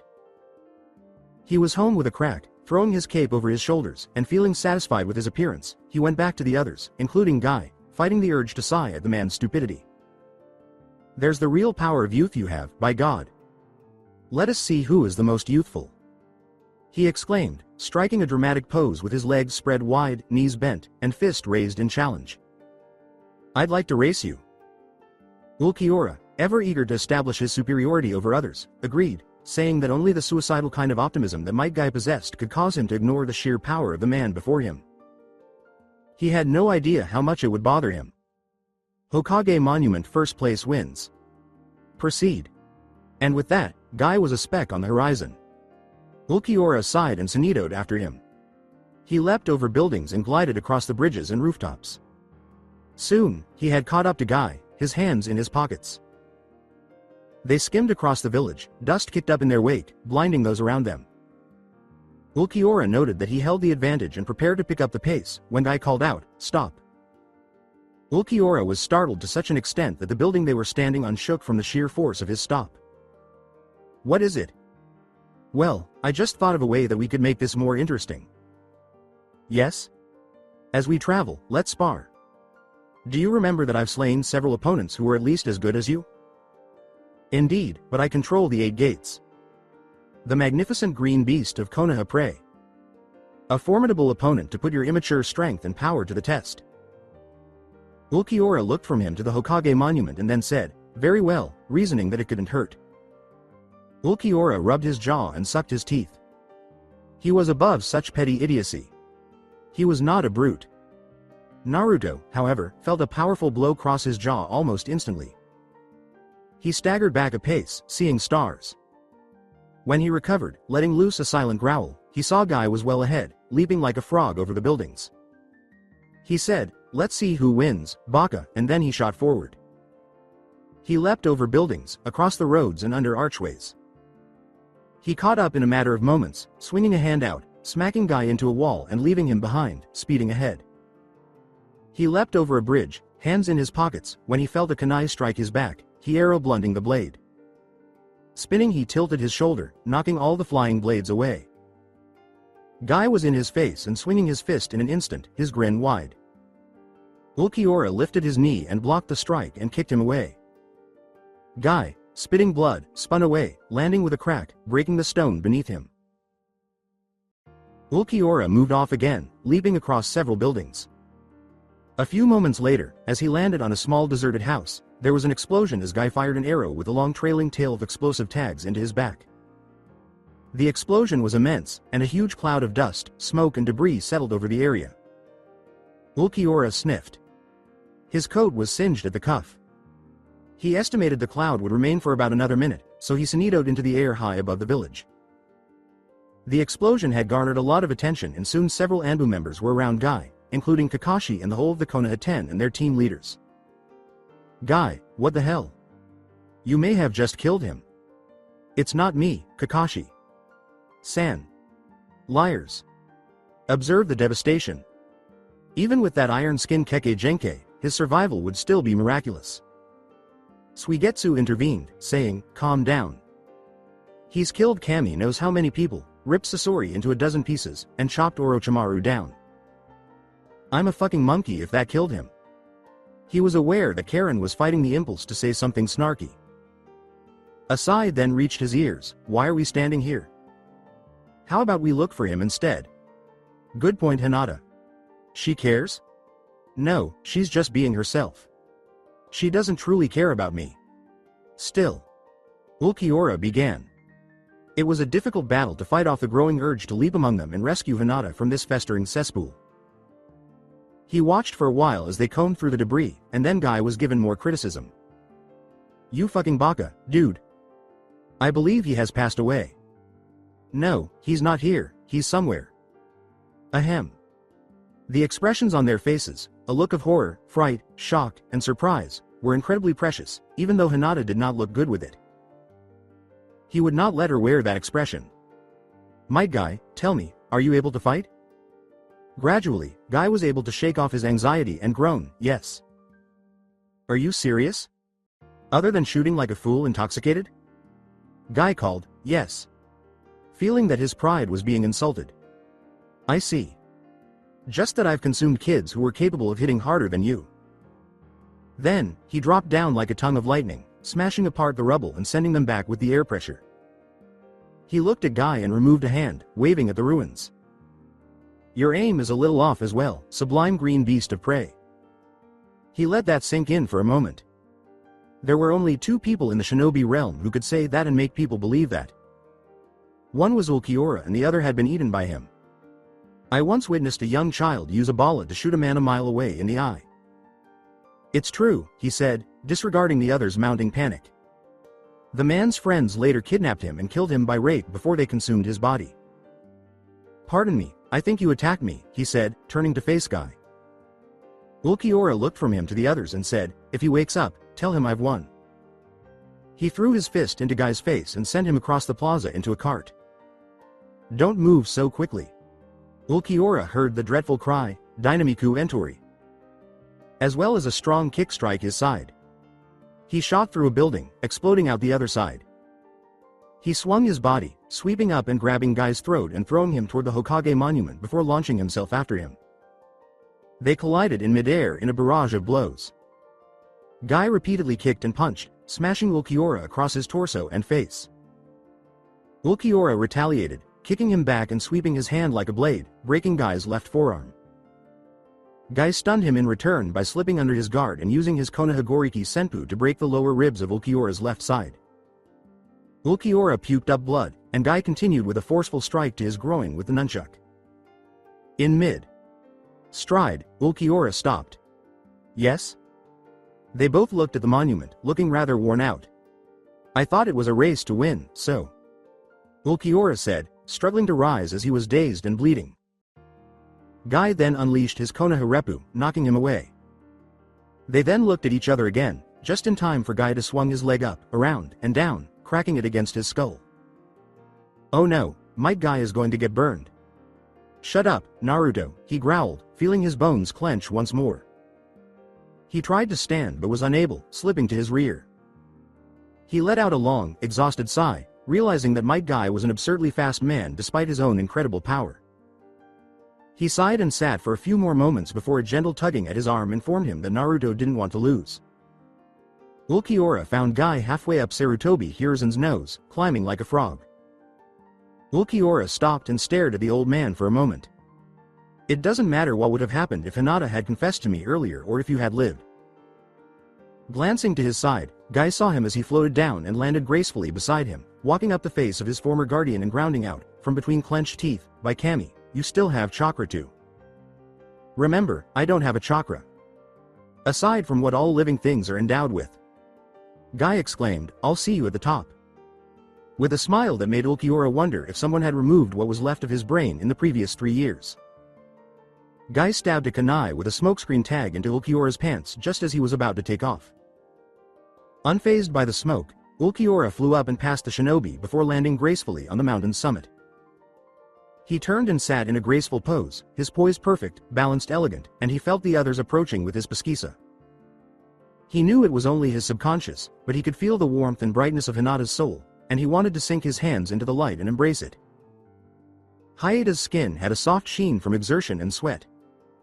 Guy scrambled over the mountain's lip and saw Ulquiorra sitting in serene meditation, in a surprisingly solemn moment from a man he had always considered a fool.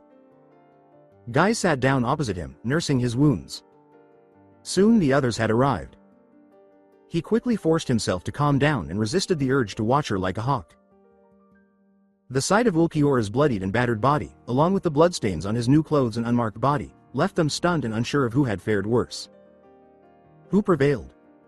Kiba was the first to speak, mumbling. He did. Guy exclaimed, offering Ulquiorra a thumbs up. It's amazing how powerful your youth is.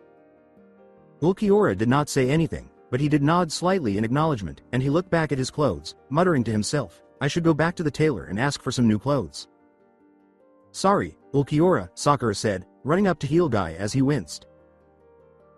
Ulquiorra did not reply, staring off into space, his whole body motionless and stiff as his body started to regenerate properly. But aside from the pain, he was preoccupied with something else, Hinata's soul. It smelled bad, darkness enveloped it like a dank vapor, and as pain gripped his breast, he couldn't help but feel a rising panic. How long would the marriage last? How long before that son of a bitch had her? To his amazement, Hinata sat down close to him and observed him with her Byakugan active, staring at him with a vaguely cold expression. Is she staring at me? No, she's looking at the process of regeneration, he said. After he closed his eyes and sighed deeply, Ulquiorra opened them to find himself face with Akamaru. The dog sniffed at him for a while, its dark nose an inch from his face, then stood motionless, its eyes slowly opening in a low growl of fear rising till, eyes wide with fear and breathed heavy with terror, he leapt away, yapping in terror. Kiba hurried to hold his hound, but the beast strained and hauled at him, desperate to escape.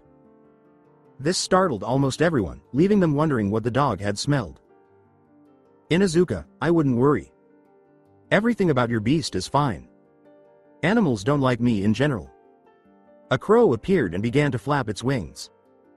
It sat down close to Ulquiorra, glaring around with its flint eyes until it finally fixed itself on him. It then crept over to him and perched on his shoulder, giving him a long look before murmuring, crows and bats. How come no animals seem to like him? Whispered Rock Lee to Shikamaru. The crow turned its empty eyes upon him and let out a shrill caw. Ha ha. Guy was facing Ulquiorra when she said, your techniques are good. Guy said, laughing, thanks. At that point, Kakashi said, you know, earlier, you said about eating children. Ulquiorra turned to face him. You're right. Haruno, if you must be ill, please stay home. It is abhorrent to display weakness. By now, everyone seemed sick, with the exception of Hinata. So strong. A slight cough erupted from behind him. Tsunade, Danzo, and a few other leaders were standing there staring at him as if he were some weird, deformed creature plucked from the shadows. You consumed humans? It is a part of the culture of Hueco Mundo and our Kekkei Genkai. With a head tilt, Danzo said, culture? Carnivory? Oh. I understand the uncertainty. We don't consume the flesh, no. Tensed, but relaxed. We devour the soul. What? We consume Yuhi's soul. We devour our enemy's soul and add it to our own. Thousands of souls have combined to form what you are seeing. Destroyed by my hand, time, a plague, the elements, and the souls that my victims had already gathered. We have centered our culture around obtaining the soul because, akin to Orochimaru, doing so gives us strength and expands our Kekkei Genkai. Ulquiorra was growing fond of the crow as there was a startled silence followed by a cry that sounded like laughter. I guess you could call it our faith. According to a portion of our religion, all of Hueco Mundo's souls will eventually reside inside of one man, who will then ascend to a higher plane of existence. All of the deceased souls will also exist in a realm outside of the Kami, next to Ryo Sama himself. Ulquiorra felt satisfied after a prolonged period of awkward and uncomfortable silence. This was psychological warfare at its best, revealing a distortion of the truth and distancing oneself from your true nature, a tactic that is less frequently employed but no less potent. The power of my people comes from the souls we have within us, Ulquiorra said. We are stronger the more of us there are. Ulquiorra. San. Anko stepped forward before Ulquiorra slowly got up and started to leave. The crow, still perched on his shoulder, lowered its beak and gave a mournful keening before going silent. Just as Ulquiorra was about to leave, Danzo spoke up. Ulquiorra, would you care to walk with us all? Before she could finish. Do not mention it. Not all of Konoha has been seen by you and yours. We would be happy to show you around our house. And maybe you could, in return, tell us about Hueco Mundo. Suigetsu was coughing. It would be a better bet than running around with eyebrows there and nearly breaking a nail. Everyone laughed when Guy and Lee shouted, "Hey," with the exception of Ulquiorra, who was staring at Hinata. Ulquiorra felt like an old man who had returned to his hometown after spending a lifetime at sea and discovered that half of his memories were gone. Here was the house of that nice blacksmith who had provided him with shelter when he had fled from the town's children. There was a house where he had once been beaten black and blue. There was a memory best left forgotten. Despite his feelings for Tenten, he did notice that Suigetsu and Tenten were leaning together. He wondered mildly how to manipulate Suigetsu's growing feelings for her. Perhaps he could trick her into joining him, forcing him to act in a certain way. He felt a brief, bitter pang of jealousy, but he was too preoccupied with the woman by his side. Hinata was not talking much, only occasionally contributing to the conversation, and he would have preferred to just talk to her. He knew it was pathetic, but he wanted to reach out and touch her hand. Images flashed through his mind, pictures of Hinata and Naruto walking hand in hand, the tall apartment building unchanged, old and dilapidated, and a little blonde haired girl with Byakugan and her baby brother kicking inside Hinata's womb. Not a thing. A sudden dread for his home came upon him, and he loped up the stairs, hurrying to his old room. The door was hanging on its hinges, shattered. Disquiet upon his brow, he pushed the door open. Surprised himself, he walked forwards, ignoring their calls, coming to the doors and pushing them open. Cobwebs and refuse littered the floor, pieces of broken glass and splintered wood lying about. An uprising had occurred here, if he was any judge. The rioters had torn apart his rooms, slashing the bed and curtains, leaving piles of ash where his possessions had been set on fire. He stepped forward, feeling the glass crack beneath his foot, and lifted his boot to see a picture of himself, 7 years old, smiling with Iruka and the Sandame Hokage on his birthday. Ulquiorra picked it up gently, blowing the dust off it and holding it up, folding it deftly and pocketing it. He looked around the rooms, and walked through, searching for anything else that was undamaged, until all he could see was ruin. He stopped by his bed and bent down to examine the small shrine he had kept to the kami, and there, sitting like a swan in a barren landscape. Ulquiorra? It was Tsunade. He could feel everyone waiting outside. Some were angry, some sad, some calm. What is it? I'm in pain. Decrease. Feeling isolated. Who inhabited this place? Hinata was the closest to him, her soul heavier now and dark with rage. She was glaring at him, kneeling by the flower. His voice was calm and measured, but inside he was cold and furious as a winter blizzard. A young man. Arjun Churiki. I see. That's when he passed away. Yes. He was, well, a lunatic. I see. Ulquiorra rose, carefully obstructing everyone's view of the flower, while Naruto glared at his kinswoman, his eyes full of tears as he attacked her ineffectually. Eventually, he gave up, letting out a scream of hatred and pain before he left. I can feel the traces of his emotions here, he said, so he must have been a very lonely child. Pardon me, you were his allies and you wouldn't want to hear it, but he was. He can feel Naruto's emotions in the building? Oh, Hinata said, fixing her gaze on him. I know there is more of the town to see, but I would like to walk alone for a while. Tsunade looked a little concerned about the previous conversation, but she still nodded and grinned calmly. Obviously. If the other members of your comrades wish, we can show them around the town. But what if Hinata sticks by you and offers some guidance? But what she really wanted was to see if he could feel Naruto, even if it was darkness. It would be good to see what he had really felt. What? Stay with him? She thought, though perhaps I could try and see what he feels about Konoha. Perhaps get him on our side. Naturally, Tsunade. Sama. If he wants to stay with me, I'd be happy to do so. Ulquiorra gave her an odd look and then nodded, saying, "Thank you." After Tsunade and the others departed, Ulquiorra surprised Hinata by asking, "He was dear to you, wasn't he?" Once they were sufficiently away, Ulquiorra asked, "I knew you and the Konoha elite would be trying to get inside information on Ulquiorra from his allies." "Who?" she asked, her heart pounding frantically. "The Jinchuriki. Do I have this wrong?" No. She sighed, concerned about Ulquiorra for some reason. He seemed familiar, like someone she knew. "He taught me to stand up for myself. My nakama was him." With a slow nod, Ulquiorra said, "You want me to see what I feel?" Her shoulders must have shook without her responding, because she said, "I feel hatred. I experience agony. I sense a sense of loneliness." However, he added, a plump tear streaming down her cheek, "There's more. It seems to me that he treasured something. But I'm not allowed to reveal what." "Who, not what?" With a bitter smile, she rubbed her eyes and said, "I wish I had told him sooner. I did not mean to distress you." She smiled at him and said, "I'm sorry. It's fine, I assure you. I loved him so much. The flower says that very well. How were you aware that it came from me?" "You felt irate." Ulquiorra watched her intently, a gleam of some foreign emotion glistening in his eyes. "You thought I was desecrating his home, and that I would reveal the flower," he said, reaching into a pocket and pulling out a picture, passing it to her. It was little Naruto at his birthday, with Iruka Sensei and Hokage Sama. She couldn't help it. She started to cry and held it to her breast and let out long, choked cries.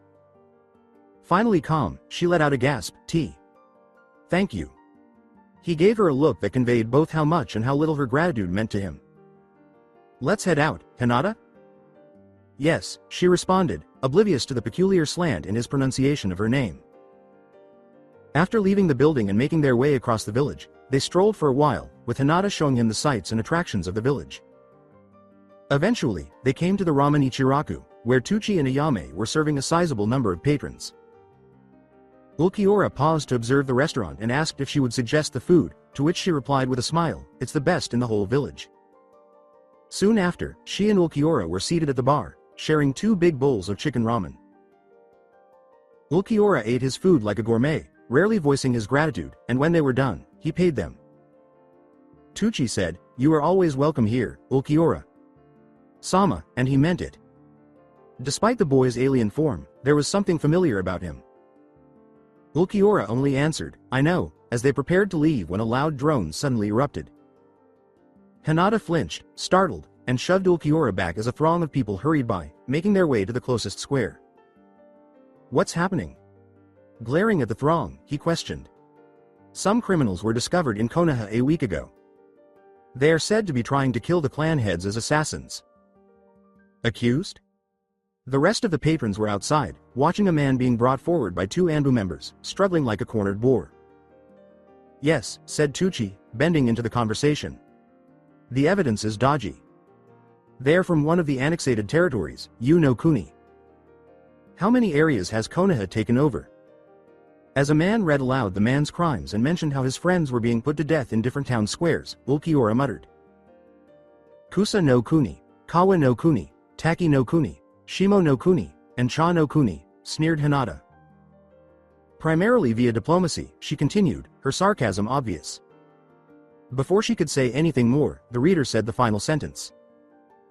The crowd cheered and the head was raised as the official exclaimed, "Glory to the Hai no Taikoku. For these crimes against Hano no Kuni and the Hai no Taikoku, you shall be put to death by the severing of your head." He waved his arm and the man was cut down in a single brutal, silver flash. Happy Taikoku Day. Because he would have been forced to be the weapon of conquest and would have detested serving such a nation, Hinata was relieved that Naruto was no longer around. Naruto Kun. With raucous approval from the civilians, Ulquiorra watched in silence as they paraded the head around the square before taking it in the body and burning them in a large fire jutsu. With a shake of her head, Hinata retreated into Ramen Ichiraku.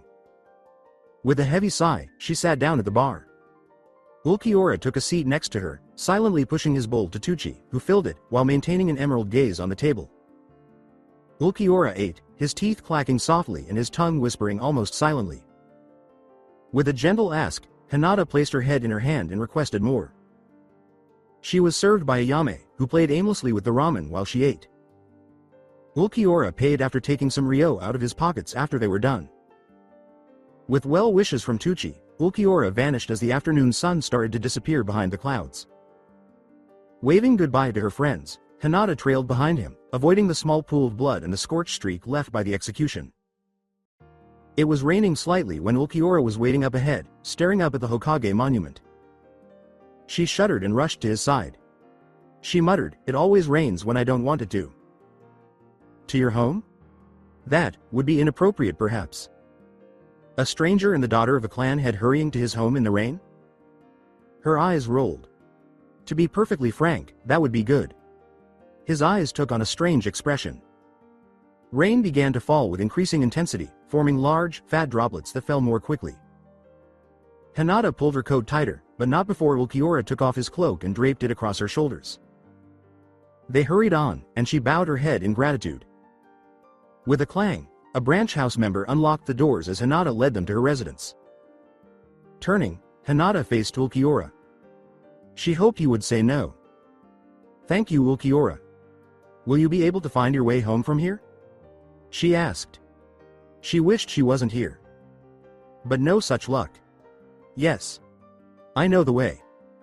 He wrapped his cloak around his throat with care. He vanished into thin air, engulfed by the downpour. Ulquiorra sonido to his house, opening the doors and allowing them to slam shut. The others in the dining room were palpable to him. Gently, he lifted the cloak with his hand and brought it up to his nose. The subtle aroma of lavender drifted into his nose. With closed eyes, he exhaled a deep breath. He folded the wet material after carefully removing it. Proceeding to his room, he placed it on his bed. When Suigetsu got closer, he turned. He appeared uncomfortable. "What is it, Suigetsu?" 3 months. "Excuse me?" 3 months before Uchiha Teme marries Hinata. Sama. Ulquiorra's eyes grew a little narrower. "I see.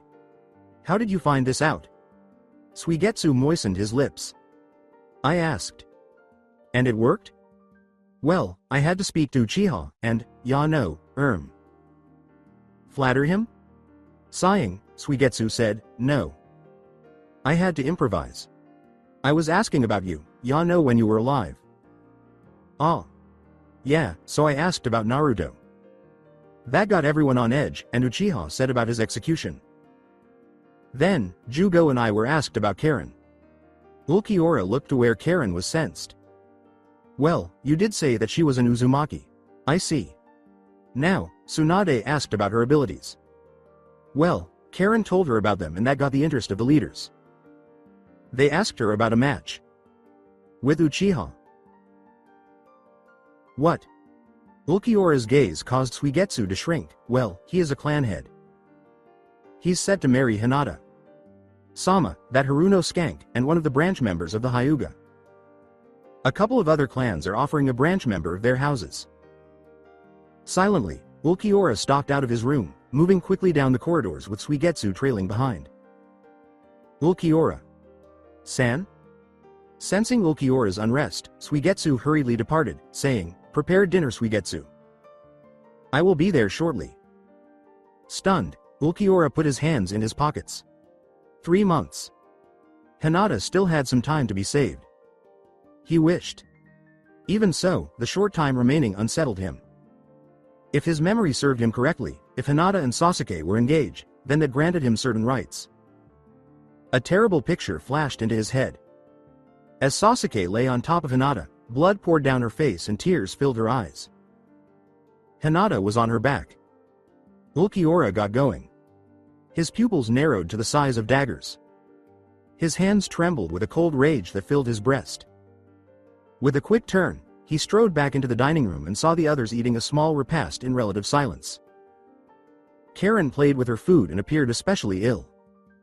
Ulquiorra sat down at the table and poured a little sake for himself. Karen cocked her head to look up at him. Suigetsu explained what happened with Sasuke.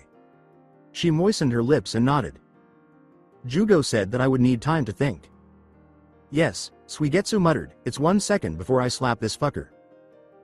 Ulquiorra sipped his drink, nodding. He took a moment to roll the alcohol around in his mouth before continuing. You will refuse. She muttered, of course. Ulquiorra looked out and saw the same crow that had been sitting in the tree boughs earlier. After giving it a long, intense look, he got up, stalked out into the garden, and reached out to the bird. With a perceptive look in his direction, it took off and landed on his wrist, nibbling at his fingers. He took the bird to the table and went back to join the others. It hopped from foot to foot and nibbled on a few strips of pork from the plate in the middle of the table, much to the amusement and confusion of the other guests. At last, Karen said as she watched it, Ulquiorra-san. I think I should accept. With the exception of the gentle sound of the rain and wind, the silence was so total that you could have dropped a pin and heard it land a good dozen paces away. No. Was the tone that refused to budge, but she didn't back down. Ulquiorra-san, if I accept, I could get closer to him. I could find out secrets and information. If I do this, we could learn so much more about the enemy. Ulquiorra stared at her obliquely while remaining silent. What prevented him from carrying out this plan? Why not now, when he would normally order her to do this? Sasuke. He gave her one more moment of attention before sipping the sake again. With its black eyes, the crow hopped to his hand and peered at Jugo. All right, Karen. We'll follow your plan. However, he said, looking directly into her eyes. If he attempts to take you, you will leave and return to one of us immediately. Karen gave a flimsy smile and nodded. Yes, Ulquiorra-san. I promise not to do anything stupid. As Ulquiorra opened her mouth to respond, there was a knock at the front door. Jugo got up and quickly left. Ulquiorra gave the crow a gentle pat on the head before Jugo, Asuma, and Anko followed him back in. Ulquiorra turned to face them and picked up the crow, allowing it to hop up onto his shoulder. While Anko continued to look awkward, Asuma, smoking his usual brand, tipped his head in respect. Her face was still twisted into that peculiar smile that Ulquiorra recognized as belonging to her mentor. Sarutobi, Mitarashi, welcome. Would you care for some food? Suigetsu is a fine cook. Asuma shook his head and grinned. No, thank you. Then tell me, why are you here? Particularly in this weather? Replied that. The council were interested to see if Karen Chan had made up her mind. Yeah, those guys work fast. Ulquiorra pivoted to face Karen. Though uncomfortable, she glanced back at the two of them. She appeared to be regretting her choice to carry out the plan, but she said, yes, I have an answer. Ulquiorra glanced between her and the Konoha. Nin then got up, the crow protesting as it stumbled to its feet, and proceeded to the adjacent cabinet to retrieve 2 more glasses. Yeah, muttered Karen. Ulquiorra's knuckles uncontrollably tensed. Well, the council will be glad to hear that, Asuma replied. Ulquiorra asked, sake? Please. The 2 Konoha Nin seated themselves at the table after kindly accepting. After giving them a quick glance, the crow flew to Ulquiorra's shoulder and let out an unholy cry. Strange bird. Kisame cast a sidelong glance at Ikahi. That crow of yours is growing on him. Itachi gave a non-committal grunt. The crow was his summons, and it carried instructions to watch Ulquiorra. The crow was becoming more and more aware of the boy. Apparently she liked the smell of him. Asuma sipped his liquor and turned to face Ulquiorra. I take it you agree to the match, Ulquiorra-san? It is not my concern who Karen marries. She is a member of you, family is she not? If family is the correct word. It remains unimportant to me who she weds. The crow perched on his shoulder and cawed softly. Ulquiorra caressed its beak absently. A very attractive bird, Anko muttered. She indeed is, Ulquiorra answered. Asuma had a strange expression on his face and was frowning. Now I suppose we move on to the next part. Ulquiorra arched his right eyebrow slightly. Legally, Karen is part of your clan. Yeah, I know. Strange loopholes and the like. It's mostly because she is your comrade and you have a family structure. Ulquiorra gave a nod. So, both parties are expected to bring gifts. Uchiha. San has made his offering, and we wanted to know yours. Ulquiorra sipped a little sake and thought. A sword through the testicles and a slow upward jerk would be his personal gift, but that would not be proper. Fun nevertheless. Uchiha is offering a transplant. A transplant? With a hint of perplexity, he asked Asuma to elaborate. It would take time, but you are aware of the Mangekyo Sharingan? Yes. Well, Uchiha. San plans to take his brother's eyes to gain the eternal Mangekyo Sharingan. That would leave his own eyes spare. For me, yes. Ulquiorra leaned his head back. His mind was full of distaste. As if he would take the parts of that trash inside his own body. However. I see. I suppose there is something of similar value I could offer. He got up. I will examine it for a moment. He started to walk away. Wait, Ulquiorra. San. Uchiha. San has already suggested a gift. He is aware that you have not been in the shinobi nations for very long, and did not want to force you to buy something too dear. Fucking bastard, Naruto uttered. I see. Well, he suggested that you would take service in Konoha. What? Asuma sighed, apparently the only person not aware of the murderous intent in front of him. The council remembers your words about traveling around the nations, Ulquiorra. And, he sighed, as he sipped on his, Uchiha. San suggested that they offer you a commission here. He asks that you accept it, as the gift for the wedding. Ulquiorra fingered the glass in his hand and said, I see. He was lying, of course, but he said, what I fail to comprehend is why your council is so concerned with what I and my companions do. All he wanted to see was the perspective of the Konoha. Nin. Asuma looked embarrassed and coughed. Well, they. Anko raised his voice. They want you to join Konoha, of course. You're powerful, have a mighty Kekkei Genkai, and they desire to have your service.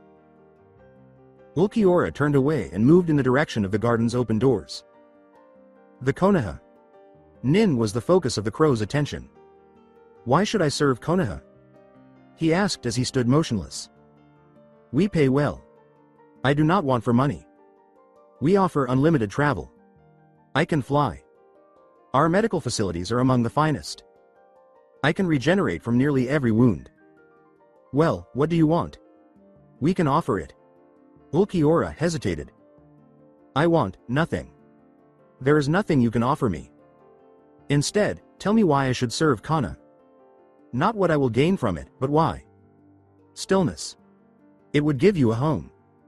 My home is across the sea, torn by civil war. Home is wherever I lay my head to sleep.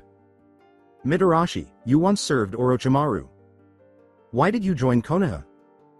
For once, unsure of herself, Anko paused and looked at her feet before glaring directly at Ulquiorra.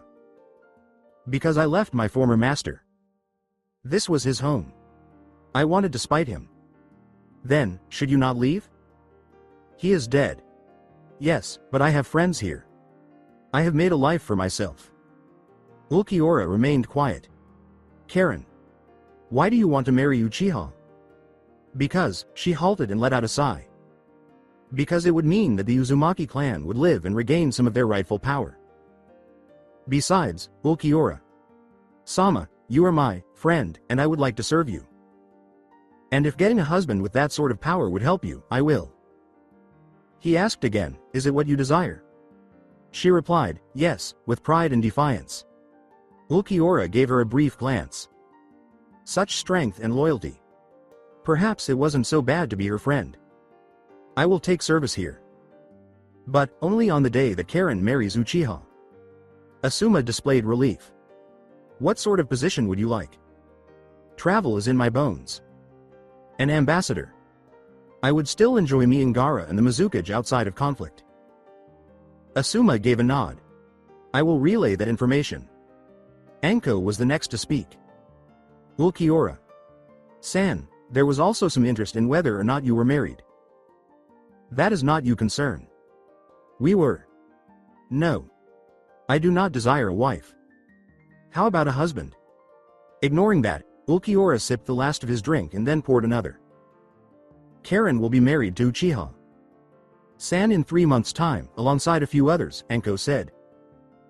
Hesitantly, she said, Ulquiorra. San, I'm sorry about what happened to the tailor today. After pausing, he said icily, it was of no consequence, Midarashi. Forget it. Anko was about to say something, but Suigetsu shook his head. Ulquiorra looked out into the downpour. Suigetsu, Jugo, unless you don't want to, we shall train now. Suigetsu groaned, it's raining like a pissing cow. We'll end up fighting in the rain several times over the rest of our lives. Get used to it. Bending their heads toward the Konoha. Nin, the two of them stood and trailed behind him. The rain continued to fall like a monsoon, quickly soaking the three of them. Suigetsu advanced, pulling out the Kabikirabocho and slamming it in a massive cleaving motion while lowering his body. Suigetsu turned and hacked at Ulquiorra's shins, but Ulquiorra sidestepped and leapt calmly over the blade. Jugo's fists changed as he started to punch Ulquiorra. Ulquiorra was happy to see Jugo following his guidance. Instead of merely changing his hands into the massive, powerful slabs of muscle he typically wielded, his fists simply changed into the dense, sage-colored flesh. His arms took on a dragon-like appearance as spikes appeared on them and spines protruded with each strike. Ulquiorra sonidoed to the right and kicked Jugo in the face after bobbling and wriggling around the attacks. Suigetsu whirled his sword, stabbing and stabbing Ulquiorra, who deflected the blade with his fingers each time it got too close. He was taken by surprise when Jugo tackled and knocked him to the ground. Ulquiorra was shocked to discover that his nose was broken and his lip was cut after a barrage of quick blows. Ulquiorra got up, threw him away, then drew his sword and took Suigetsu's weapon away. Suigetsu yielded to the next Zanpakuto swing and, with the help of Suika no Jutsu, worked his way up to almost the same muscular mass as Zaraki Kenpachi. Suigetsu was able to exert more power and make better use of his Kekkei Genkai due to the extreme moisture brought on by the persistent downpour. He started punching Ulquiorra until the former espada cut off his arm. The limb softened and twitched, transforming into a spike that charged at Ulquiorra, who deflected it with a bat. Suigetsu and Jugo leapt at him, ready to strike with their fists. Ulquiorra just sonidoed out of the way, letting his two henchmen blow each other's faces off. For almost 60 minutes, the aggressive dance went on, with fists, blades, and legs striking and blocking with a sinister grace. Finally, with both subordinates on their knees and gasping, Ulquiorra glanced at them and gave a nod. That will do, for now. After a struggle, the two of them followed him inside. Still standing, the two Konoha Nin were observing them with curiosity.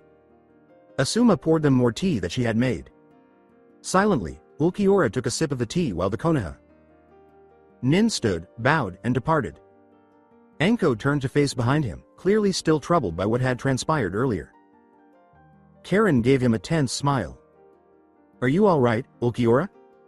Relatively. I'm beginning to come up with a plan. Tell me it involves cutting someone open. No. Suigetsu arched an eyebrow, threw back his tea, sighed at the heat, and went to put on his old, dry clothes again. Karen started to stand up as Jugo trailed after him. Karen, Ulquiorra stroked the crow's head in a whisper. Yes, Ulquiorra. San? Doubtless due to your engagement, you will be close to Hinata. Keep an eye on her. Of course, Ulquiorra. San. The following morning, Kakashi waited with his hands in his pockets at the front door of the recently named Cifer estate. Jugo, who appeared a little worn out, greeted him with drowsy eyes. Hello, Jugo, San. NNH, Jugo rubbed his jaw and grunted. Can I help you? Where is Cifer? San? He's back at the tailor's, getting some more clothes. He said he'd then be taking a walk after sending some more back here. The crow squawked and flew out the door, landing on the building's wall with its beady eyes fixed on Kakashi before he could say anything else. It croaked and took off once more. With a muttered, off to find Ulquiorra, Jugo said. Bloody weird bird. Kakashi gave a friendly nod. Thank you for your help, Jugo. San. No problem. If he comes back here, I'll tell him you're looking for him. Thanks. Jugo moaned and shut the door after Kakashi had casually strolled away. Ulquiorra took pleasure in his training, but he had no idea when to give up. Suigetsu was enjoying his breakfast, sighing with satisfaction as he overindulged. What did the copy Cat want? What else? Ulquiorra, you know, Suigetsu said, pushing a plate in Jugo's direction as he took a seat and started to eat. I wonder about the engagement, Jugo said. What about it? Uchiha wants his clan rebuilt, and the fastest way to do that is to have a couple of wives. Plus, he is a clan head. He has the right. Yeah, but ain't Hinata the clan heir? Wouldn't her little sister make more sense? Jugo speared some fish and swallowed it whole, saying, yes, but she's 10 or so. The council wants babies now. Suigetsu gave a nod. Point taken. Still, why Hinata and a branch girl? I mean. That was the exact moment Karen entered the room wearing her brand new kimono. She paused and shrugged, saying, the branch girl is probably for fun. Hinata is for prestige. I'm for blood, I guess. The Uzumaki are distantly related to the Senju clan and thus the Rakudo Senin. A kid of that guy with a stronger link to the Rakudo Senin? That doesn't sound good. No. But, doubtless it will never come to that.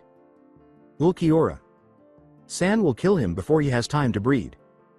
Ulquiorra was strolling by the riverside when Kakashi discovered him, and the crow was perched on his shoulder, its dark eyes fixed on the youngster. Tall black boots, a white shirt under a green happy, and tight white pants were all he was wearing. His hands were in his pockets and his blade was at his hip as usual. Ulquiorra turned to look at Kakashi with a jovial wave of his hand before moving aside. Hitaki. San, he uttered dutifully. Kakashi grinned. Ulquiorra nodded and followed him. Kakashi tried to start a conversation, but the monosyllabic responses put a stop to that plan. As they got closer to the Hokage offices, he noticed the crow was glaring at him. Hello, Cifer. San. Sorry to bother you, but the council wants a word. I don't think your pet likes me, he said sardonically. She is like this with everyone. Is her name known? Her name is Crow. Kakashi arched an eyebrow and asked, is naming animals a common practice? I have given my sword a name, but only because it's a Mado. Why should this animal have a name? The concerned bird cawed, as if in agreement. Well, pets have names. She's not a household pet.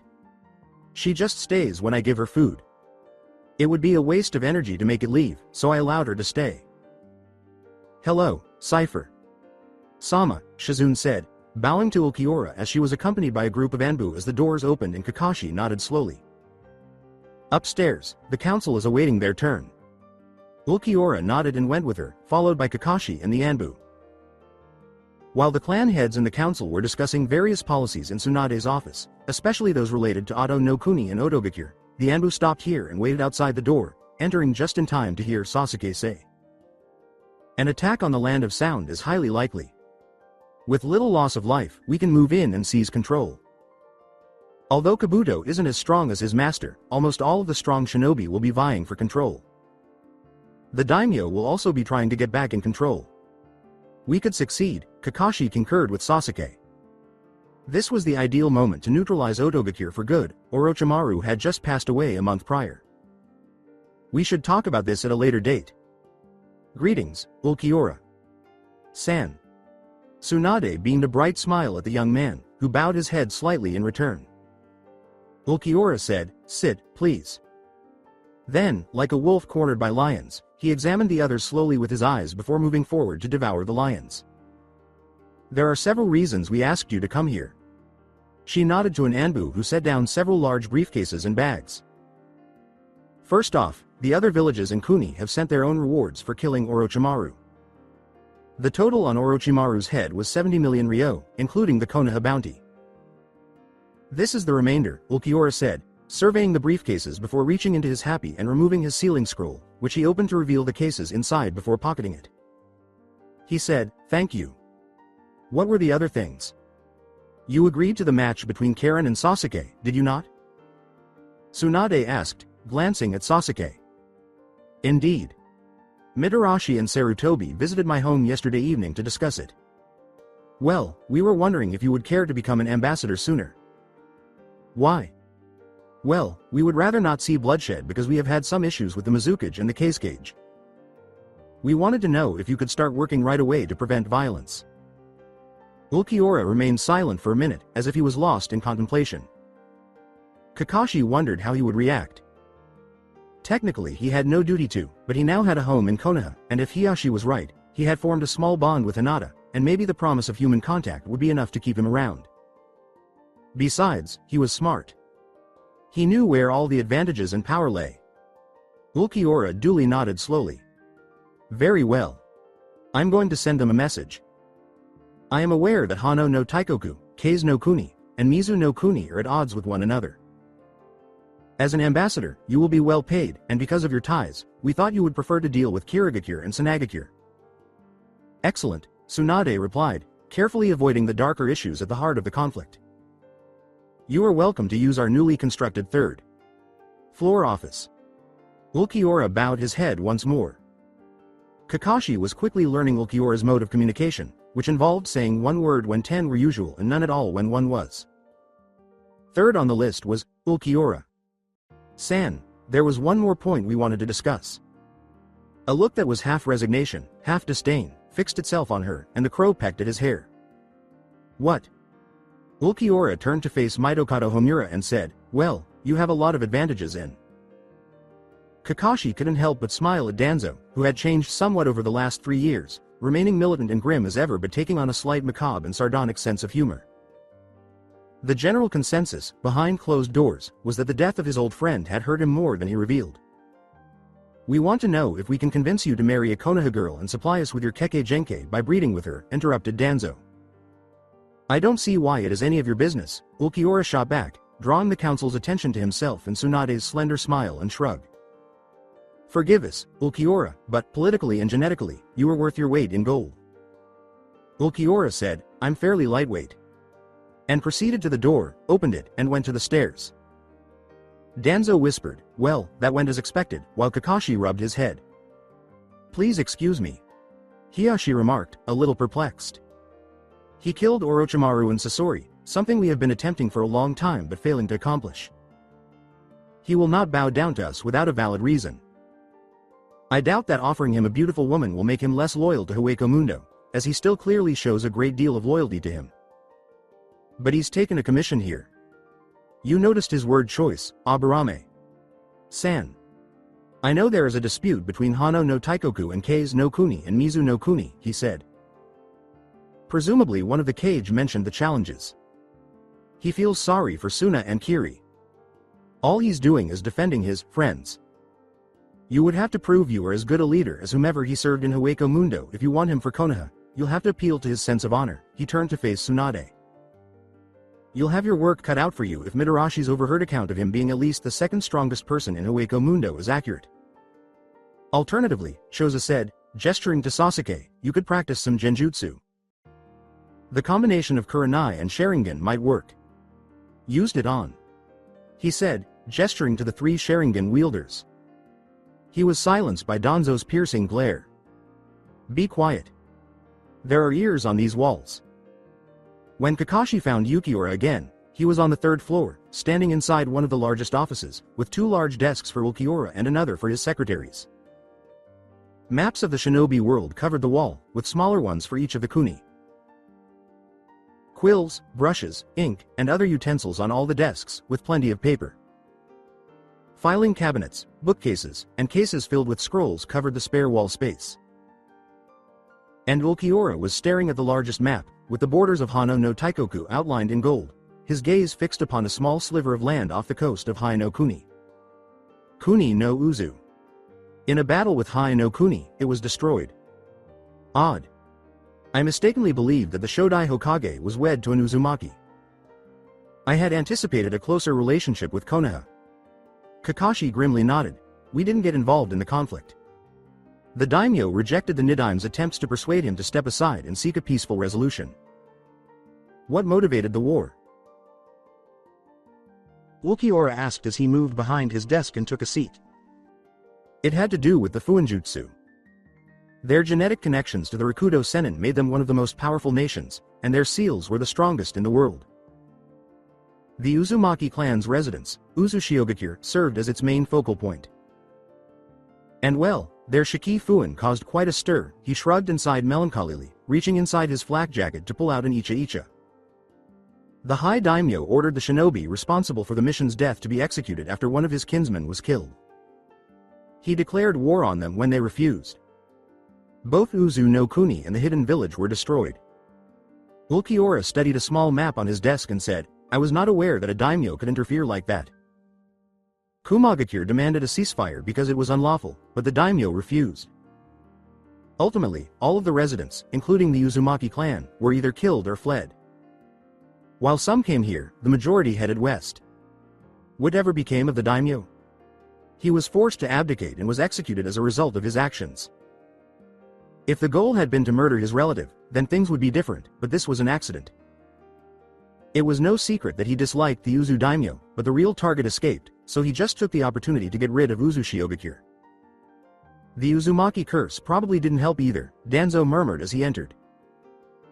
Two civilians, though they were dressed in highly stylized robes, were behind him, an Inuzuka who he instantly recognized as Inuzuka Hana, and a Hyuga from the branch house who was unremarkable and had a sallow face. Ulquiorra, these are your two assistants. Hyuga has worked with our embassy in Kiri for a number of years, and Inuzuka and Suna have been communicating for a year now. We believe that it would be beneficial as you get started. They will be in charge of compiling the data that our agents acquire and combining it with additional data that we obtain. You will decide what our policies will be after they present it to you with their own viewpoints. Ulquiorra glanced at the two of them and nodded. I understand. Well, he turned to face them. Tell us Konoha's perspective on the last few days. Hana sighed. Well, it's mostly border disputes and issues over recent missions in Kei's no Kuni. In Mizu no Kuni, the same.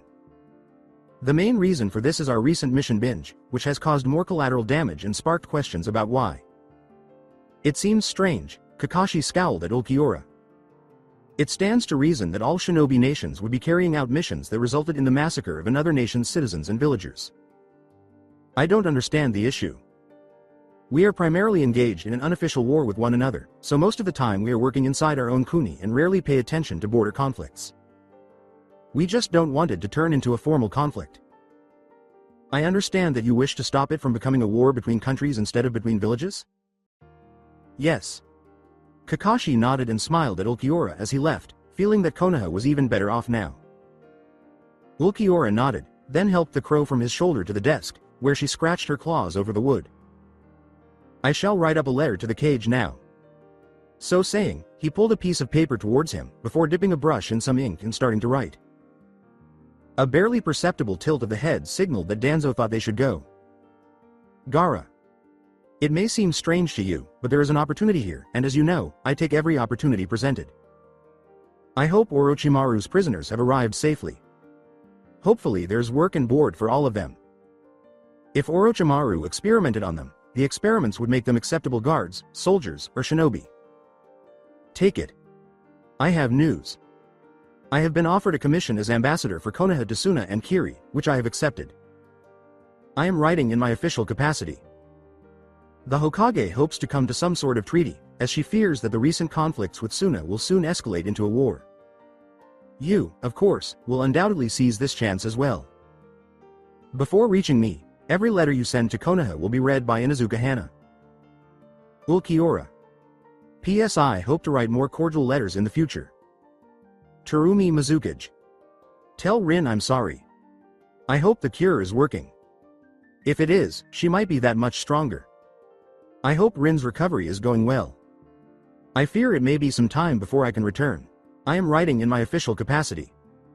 The Hokage hopes to come to some sort of treaty, as she fears that the recent conflicts with Kiri will soon escalate into a war. You, of course, will undoubtedly seize this chance as well. Before reaching me, every letter you send to Konoha will be read by Hyuga Akio. Ulquiorra.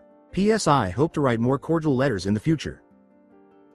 Ulquiorra handed the letters to the aides to each, saying, send them immediately. They bowed and went out, Tsunade grinning at Ulquiorra as he turned to see the clan heads and council waiting outside. Thank you, Ulquiorra. Then Sasuke said, about your comments at Suna. Ulquiorra arched an ear. Your remarks to me. Why? In my opinion, they are the truth. You have done nothing to earn my respect, and you still don't. Nobody in this room has. So why do you work here? I respect Gaara and Terumi, Ulquiorra shrugged. I am skilled in both diplomacy and murder. Here is where I can help them more. Do you not think Konoha is cute? May I ask Kakashi? Frankly, I wouldn't care if this whole village drowned in fire. That night, with the crow soundlessly dozing and the candles sputtering in Ulquiorra's home office, 2 men stalked toward the village, and 3 people were inside Hinata's room, where Hanabi slept on the bed and Hinata was on the floor, comforting a sleeping Cho who had returned from the Uchiha Manor an hour earlier, and since then had been inside Hinata's arms. Looking down at the poor girl, Hinata vowed to herself that she would cause Uchiha's death agonizing. Although she was worried that Ulquiorra had accepted a job in Konoha, she was relieved that he had treated the village leaders so poorly and implied that he wouldn't be working here if given the option. Maybe he would really assist us. A dumb idea came upon her then. On her way here, Cho said she had seen Ulquiorra writing in his study, working on something by candlelight. Hinata wet her lips and gently placed Cho on the bed. She pulled on a dark hood and cloak, and snuck out of her room and out of the manor into the gardens. Once there she tapped a part of the wall and imbued it with chakra, opening a small trapdoor nearby, hidden behind a bush. This was a secret entrance only the head and their heirs knew about that led out of the garden to the outside near the river, laced with a rare rock imbued with a special fuinjutsu that prevented a Byukugan from finding it or seeing inside it. Her father said that the man who came up with the seal was killed after applying it to the tunnel. Normally she would leave through the front door. Her father really didn't mind her staying out late, but since her engagement it had been forbidden for her to go out at night without an escort. The passageway winded for nearly a mile before it met the riverside, and she made sure to lock the trapdoor behind her. Moving quickly, she reached the exit and made her way out before getting lost and heading in Ulquiorra's direction. Even though it was late, the nightlife was busy as usual, with soldiers, shops, restaurants, and the like bustling and busy. Eventually, she knocked on the door and it responded with a nearly silent echo, and as she lowered her hand, she heard soft footsteps approaching. She looked around to make sure no one had noticed her, and she was relieved that nobody had. The door opened at that precise moment. There was complete darkness beyond the silhouetted figure against the light of the candle in their hand, and the sound of a crow's cry emanated from deep within. The sudden brightness of the candlelight caused Hinata to blink. Ulquiorra stood there, his face covered in rippling shadows caused by the flickering light. His usually brilliant emerald eyes turned dark jade with the shadows.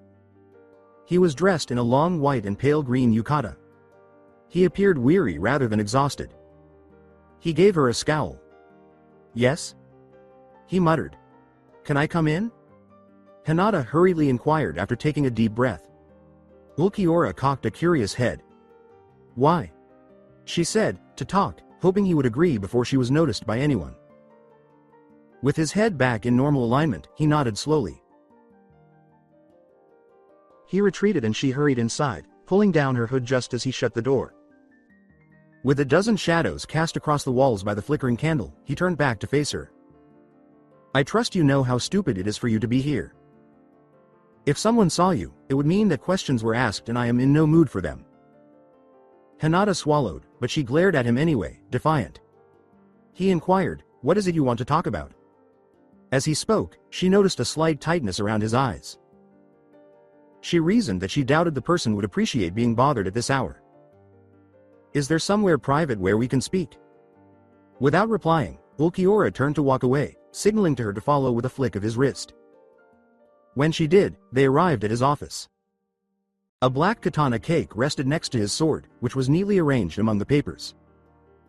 The sword drew her gaze as though it were calling out to her. Her focus returned to Ulquiorra as he placed the candle on his desk, then he sat down behind it and motioned for her to take a seat across from him. He spoke after she had. "Well? I want to ask a few questions." Ulquiorra gave a nod. She spent a minute rolling her tongue around in her mouth, trying to come up with a way to pose the questions. Finally, all she said was, "Why?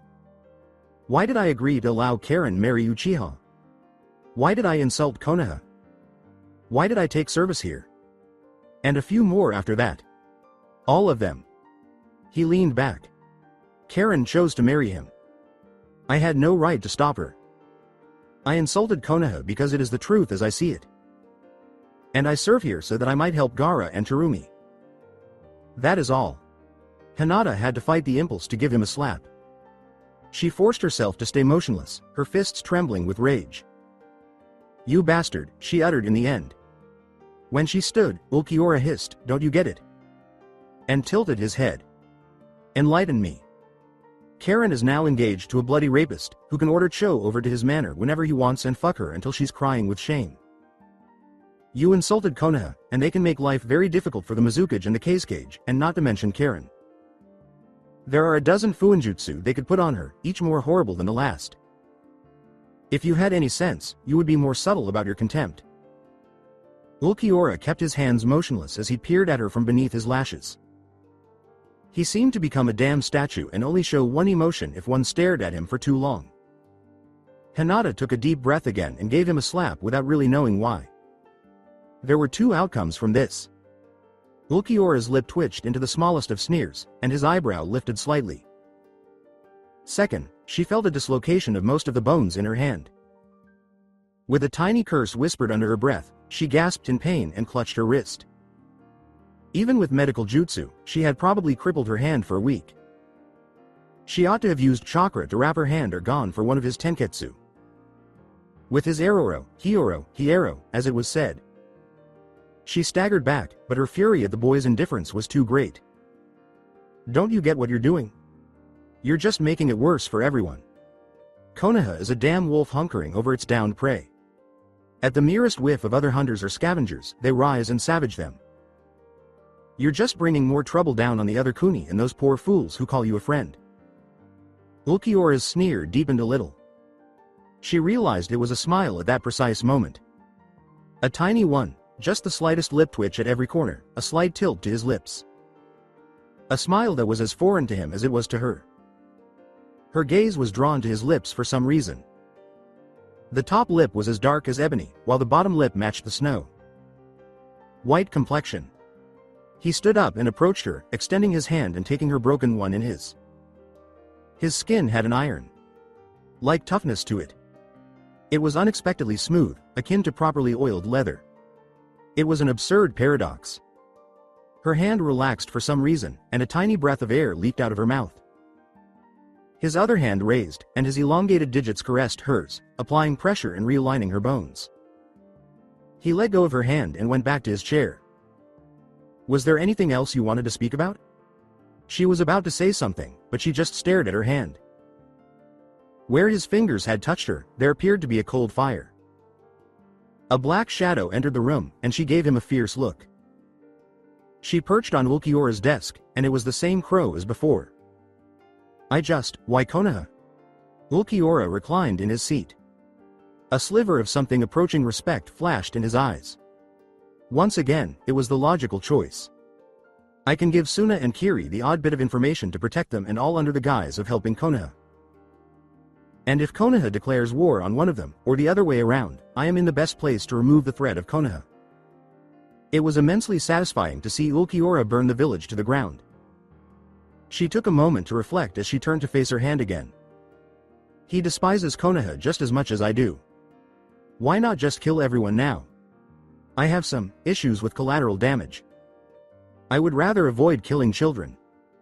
There is also the issue of Hano no Taikoku. I intend to find out which countries I would spare, and which I would purge.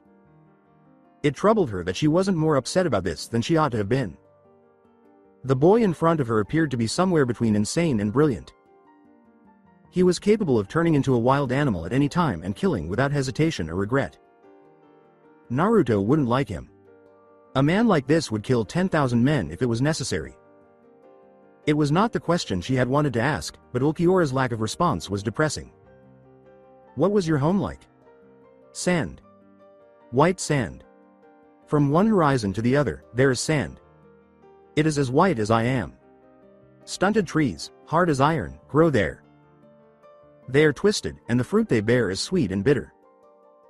Water is more valuable than gold, and gold is more valuable than life, and the oases have sprawling cities all around them.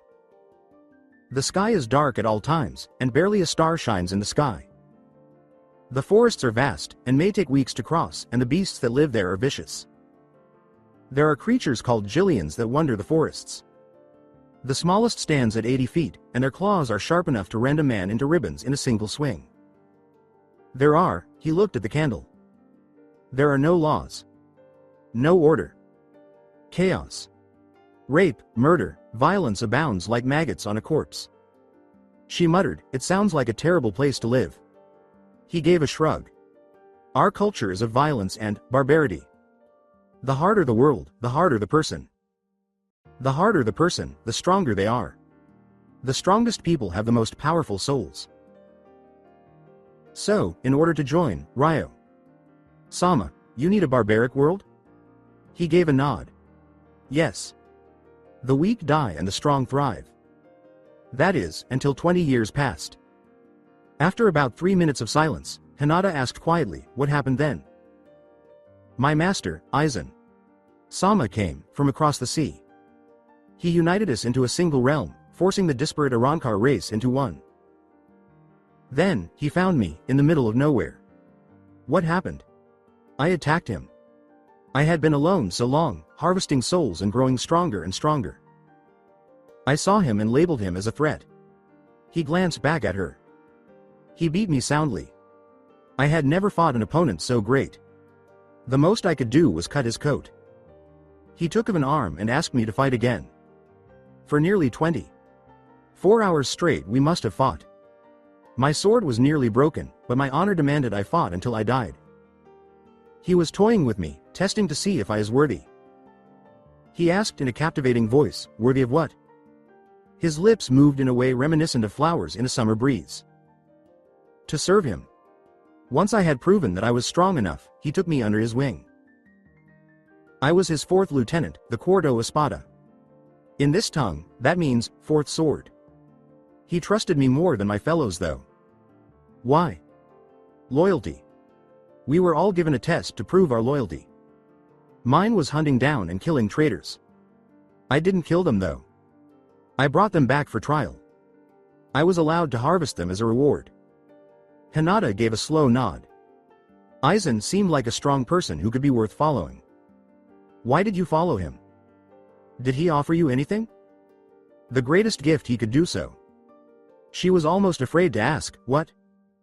When she gave him a confused look, he said, a purpose. I was born in a forest, far from all the cities, in a modest-sized commune.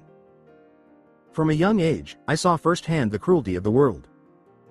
I thrived in it. At age 8, I wiped out the commune. They hated me. They had targeted my mother, fearing me. His eyes were half dead, no wonder his world was so dark. Why? My skin. In Hueco Mundo, white may be the national color, but it was considered a curse to be born like I am. Abruptly, Hinata shot bolt upright. When you were here last, you didn't have pure white skin. He gave a nod. A white lie, if you pardon the unintentional pun. I was born white, and disguised myself when I came here. So why did you lie earlier? Don't believe a word he says. He is dishonest. He gave a shrug.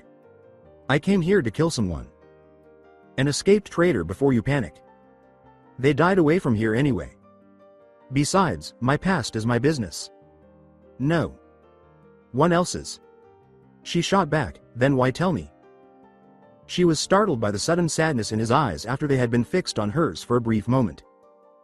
It was only for a split second, perhaps a heartbeat, and he returned to normal. You are intelligent, or seem to be. Besides, I have no fear of you revealing this to Konoha. You will of course, but it would sound better coming from your lips. I would embellish the truth to terrify them more. At any rate, I then spent many years wandering the desert.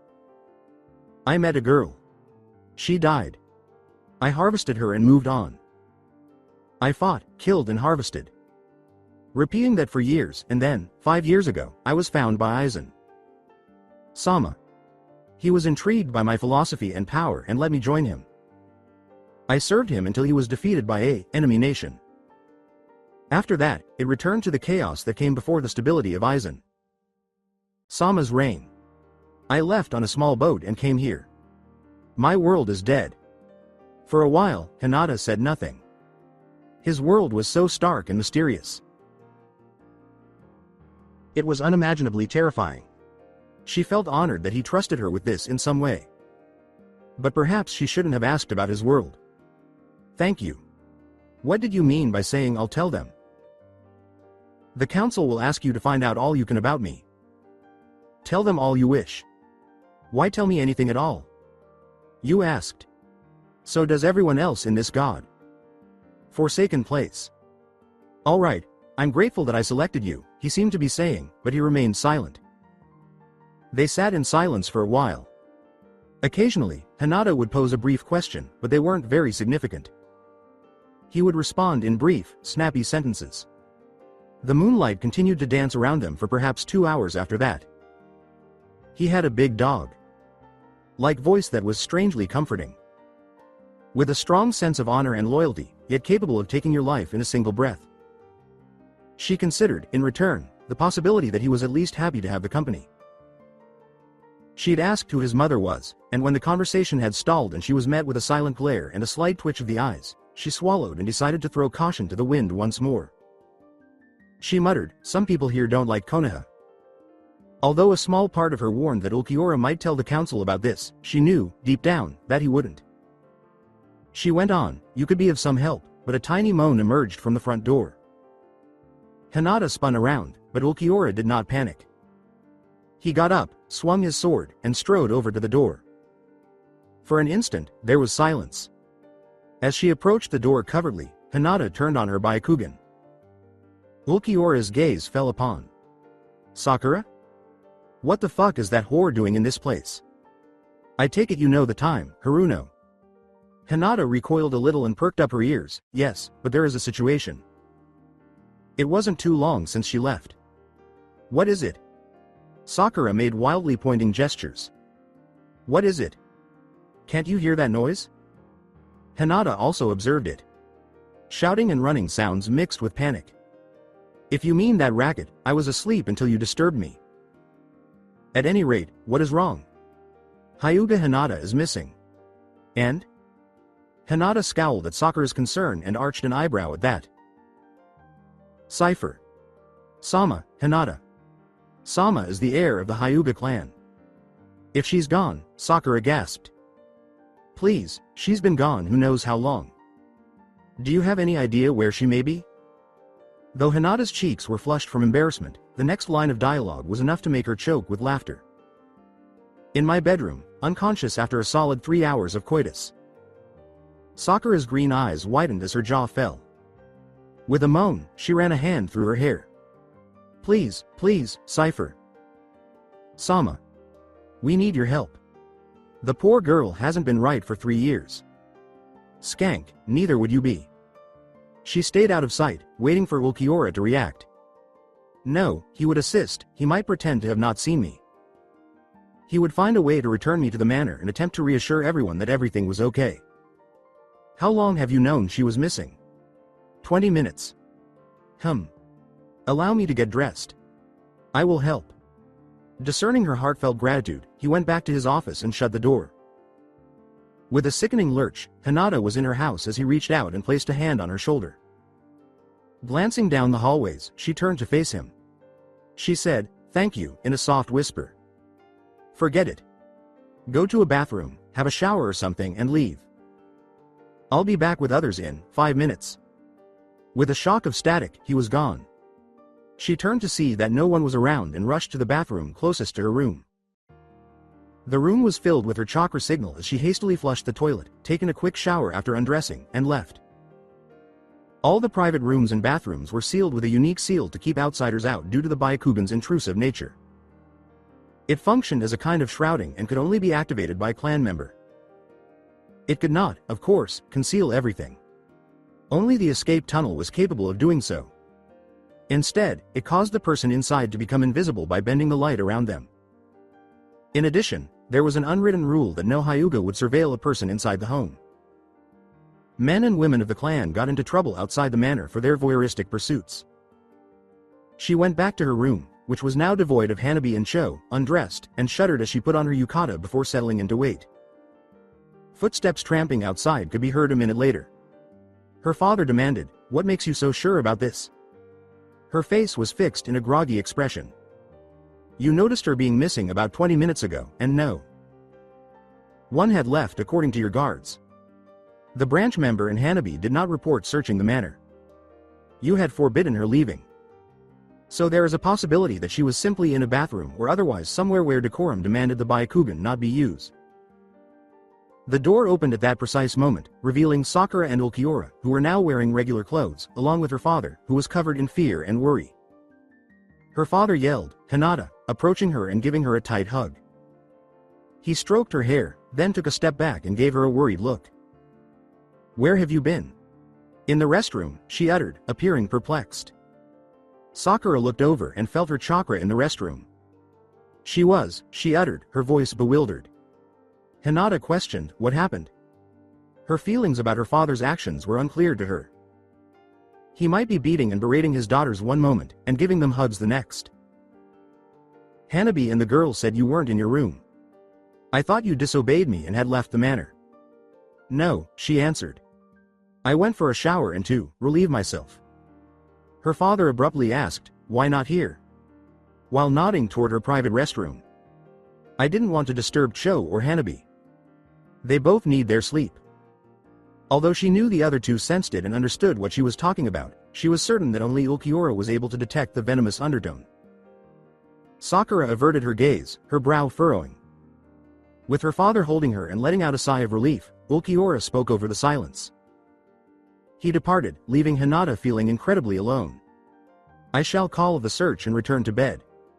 Wait until a reasonable hour before disturbing me again." It turned out that around 10 o'clock was a reasonable hour. Kakashi and Danzo came in while Ulquiorra and his family were having breakfast at the table. Ulquiorra raised his head, and Kakashi saw that he briefly glanced at the letters Danzo was holding. With a nod, Danzo took the seat that Karen had offered and gave Ulquiorra the scrolls. Ulquiorra took up the letters and unfolded them after putting down a tiny cup on the table and moving a plate containing some partially cooked fish. While he read the letters, his eyes darted back and forth. He removed them from his eyes and turned to face Danzo. "Gaara and Terumi are willing to make a truce." Kakashi grinned. "That's good to hear." In any case, he detested the Suna weather. Danzo perused the correspondence. "They are quite large. Anything else of import?" "Minor things between them and myself. If you must know, Gaara writes that the prisoners I freed from Orochimaru have arrived safely and Terumi writes that Rin is healing well." Danzo gave a nod. "Oh no. Does the man ever have a smile on his face?" Kakashi pondered. "I see. Are there any demands or clauses they make in the desire for a treaty?" 1. Gaara wishes for the divisions of Konoha Nin along the southern part of the K's no Kuni Hano no Taikoku border to be removed. He awaits your reply as to what you want in exchange. Terumi wants the Hano no Taikoku Navy in the southern sea to retreat. She makes the same offer. Kakashi smiled. "Don't want much, do they?"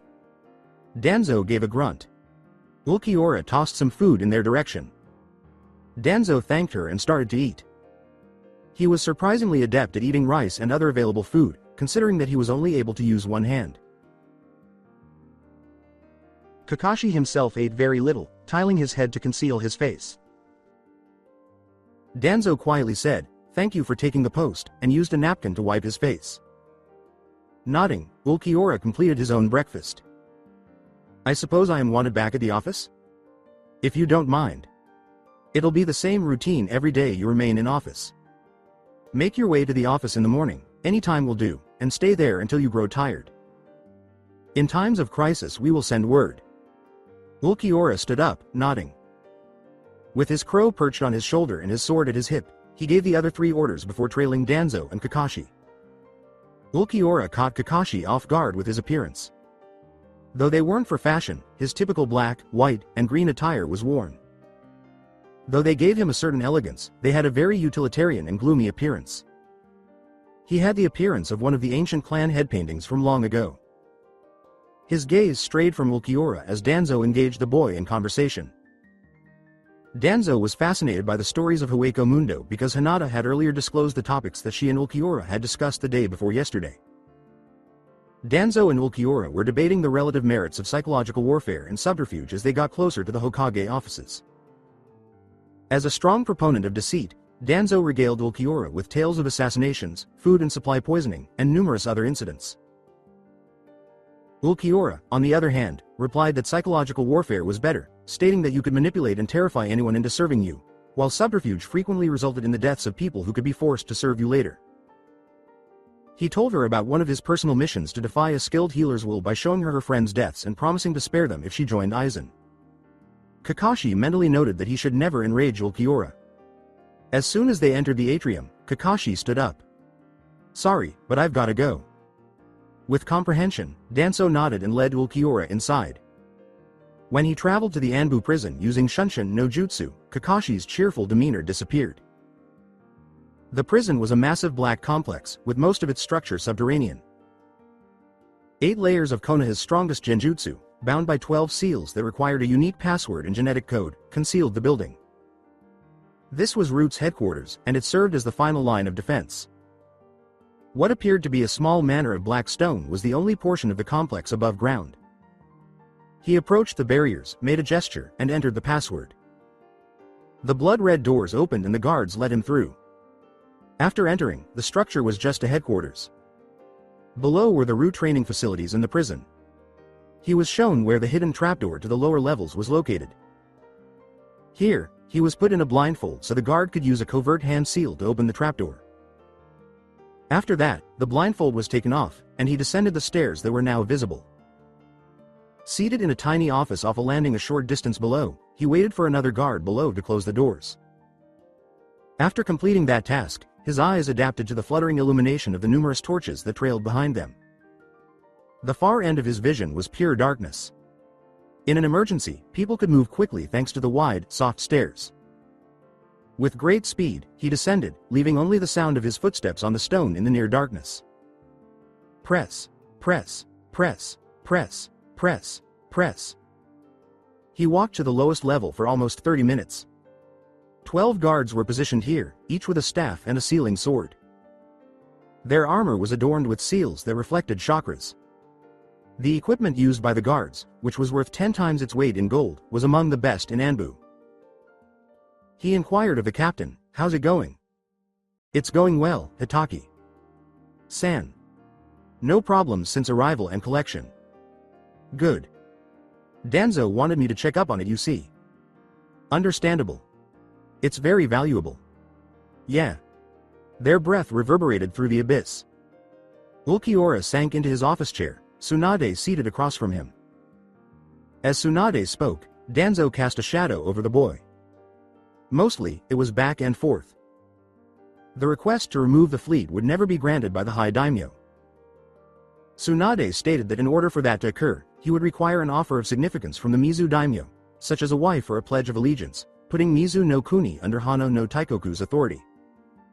In exchange for better trade agreements, she consented to the ninja divisions along the border being removed. Shortly after, the messenger bird took off with Konoha's response to Gaara. The topic of the Mizukage's request came up once more. "Ulquiorra-san, please understand, I can only ask the daimyo to withdraw the fleet," Tsunade responded. "I have no direct authority over him." "I understand that. But, those are Terumi's demands. You are her friend. Could you not convince her to make less serious demands?" "And what, may I ask, would your lesson demand be?" "Pardon? What would you have her ask for?" Tsunade, getting impatient, answered, "Something that's within my power to grant." Danzo raised his voice, eager to put an end to the dispute and write a letter to Terumi. "We have some forces in Mizu no Kuni. If she desires it, we would withdraw them. In exchange?" Danzo faced Tsunade, who chewed on her lip and pondered for a moment.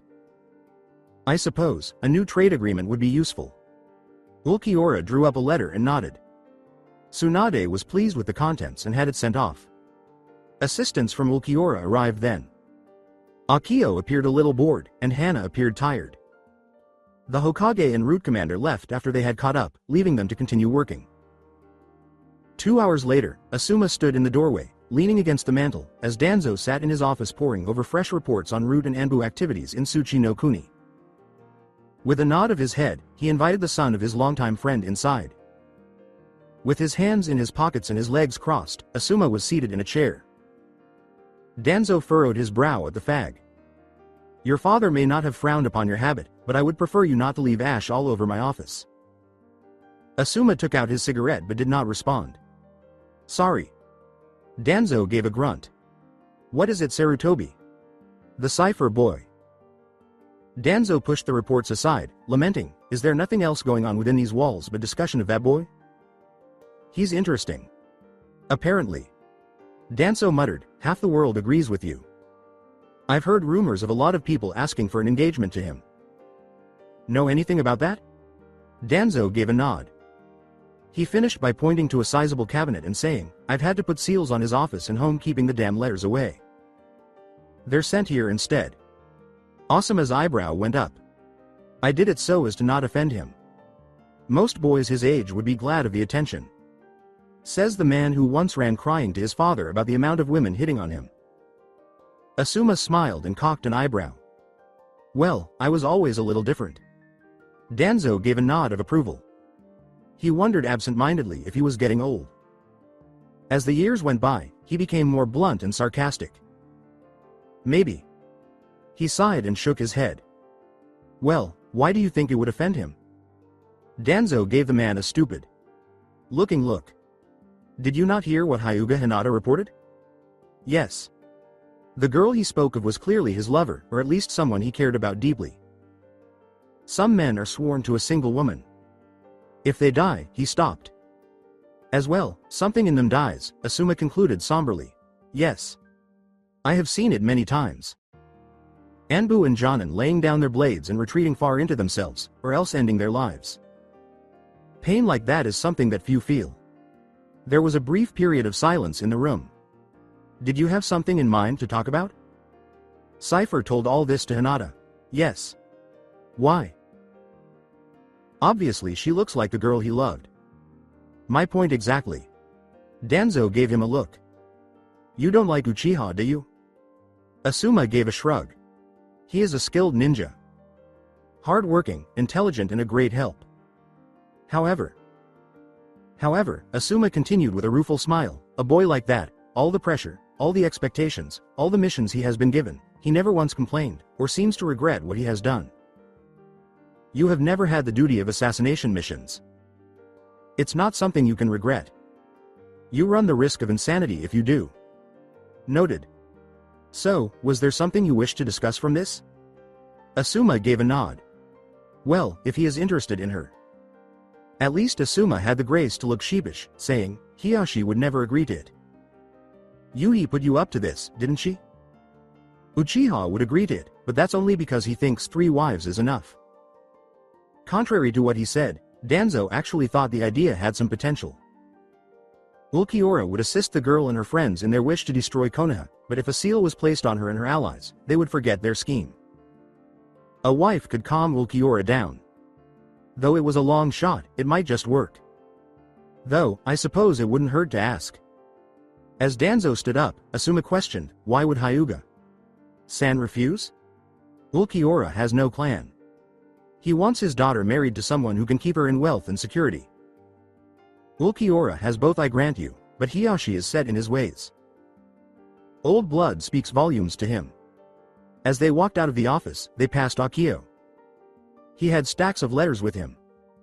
He explained that Ulquiorra had given him the task of gathering letters from Kirigakure from the archives when asked what they were. It appears that he was looking for current documents detailing the two powers' historical relationship. With Asuma by his side, Danzo knocked and waited outside the Hokage's office. Shizune called them in as she opened the door. Tsunade was reading a report and drinking sake. Grinning, she waved them in. Hello, Danzo. San, Asuma. San. Good news from Iwa. The council has voted in our favor. Danzo muttered, that is not a surprise, even though he was happy with the developments. Well, to what do I owe the pleasure? Sarutobi has an idea relating to Ulquiorra Cifer and Hyuga Hinata. Tsunade listened to Asuma's kurenai suggestion and arched an eyebrow. When he was done, she reclined in her chair and drummed her fingers on her desk, lost in contemplation. She finally said, well, after a while. It could work. We would need to speak to Hiyashi about it. Sasuke never wanted Hinata, so that should be no trouble. But, she raised an eyebrow, we'll keep it secret for now. I'll speak to Hiyashi in private and see if he's amenable to it. Say nothing of it for now. And Asuma, I'd be grateful if your wife would simply be open with her ideas rather than send you. Asuma laughed. She thought it would sound better coming from the son of Sarutobi Hiruzen. For the next few hours, Danzo remained motionless and only gave orders to Rude and Anbu. With fresh orders in hand, assassins, saboteurs, and spies came and went from his office. Many would have died by now in just 1 week. He nodded after taking a long sip of tea. Things were beginning to take on an intriguing quality. The days that followed went by in a similar way. Hana and Akio would spend the remainder of the day filing orders, requests, and archived letters and documents after Ulquiorra entered his office. Gaara and Mei had both acceded to the terms of the Hokage and the treaty, and Ulquiorra was in close contact with them. Ulquiorra received a picture drawn by Rin in one of Mei's letters. This was when their boss surprised both Hana and Akio. He put the photo in the corner of his desk so that everyone could see it at all times. Mei, Rin, and Ulquiorra were depicted in Kiri, with Ulquiorra wearing an absurdly large scowl. In this manner, almost a week went by.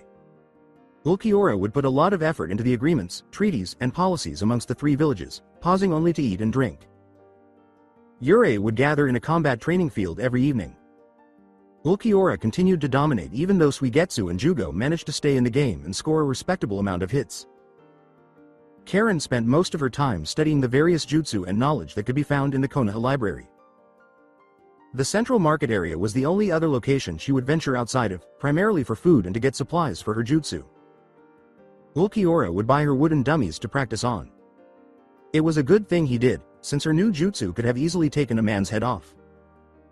Suigetsu and Jugo seldom accomplished anything but train and feed their lusts, with the exception of one occasion when they got wasted with Might Guy and Rock Lee.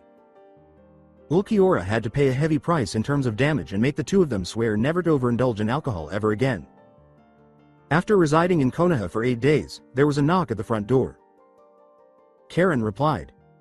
Sakura and Hinata, a girl from the Hyuga branch, were standing on the porch. She said, "Can I help you?" The branch girl wriggled, Hinata had a dejected expression, and Sakura had a warm smile. Hello Karen. Considering our engagement to Sasuke. Kun, the council thought we should get to know each other better. At that, Karen arched an eyebrow and pursed her lips into a smirk. Fine. Hold on. She turned to return to the dining room and waved them in. Ulquiorra was reading reports and sipping tea in his usual chair. He looked up, and Karen saw that his gaze stayed on Hinata for a moment before shifting to Sakura and the other girl. Haruno.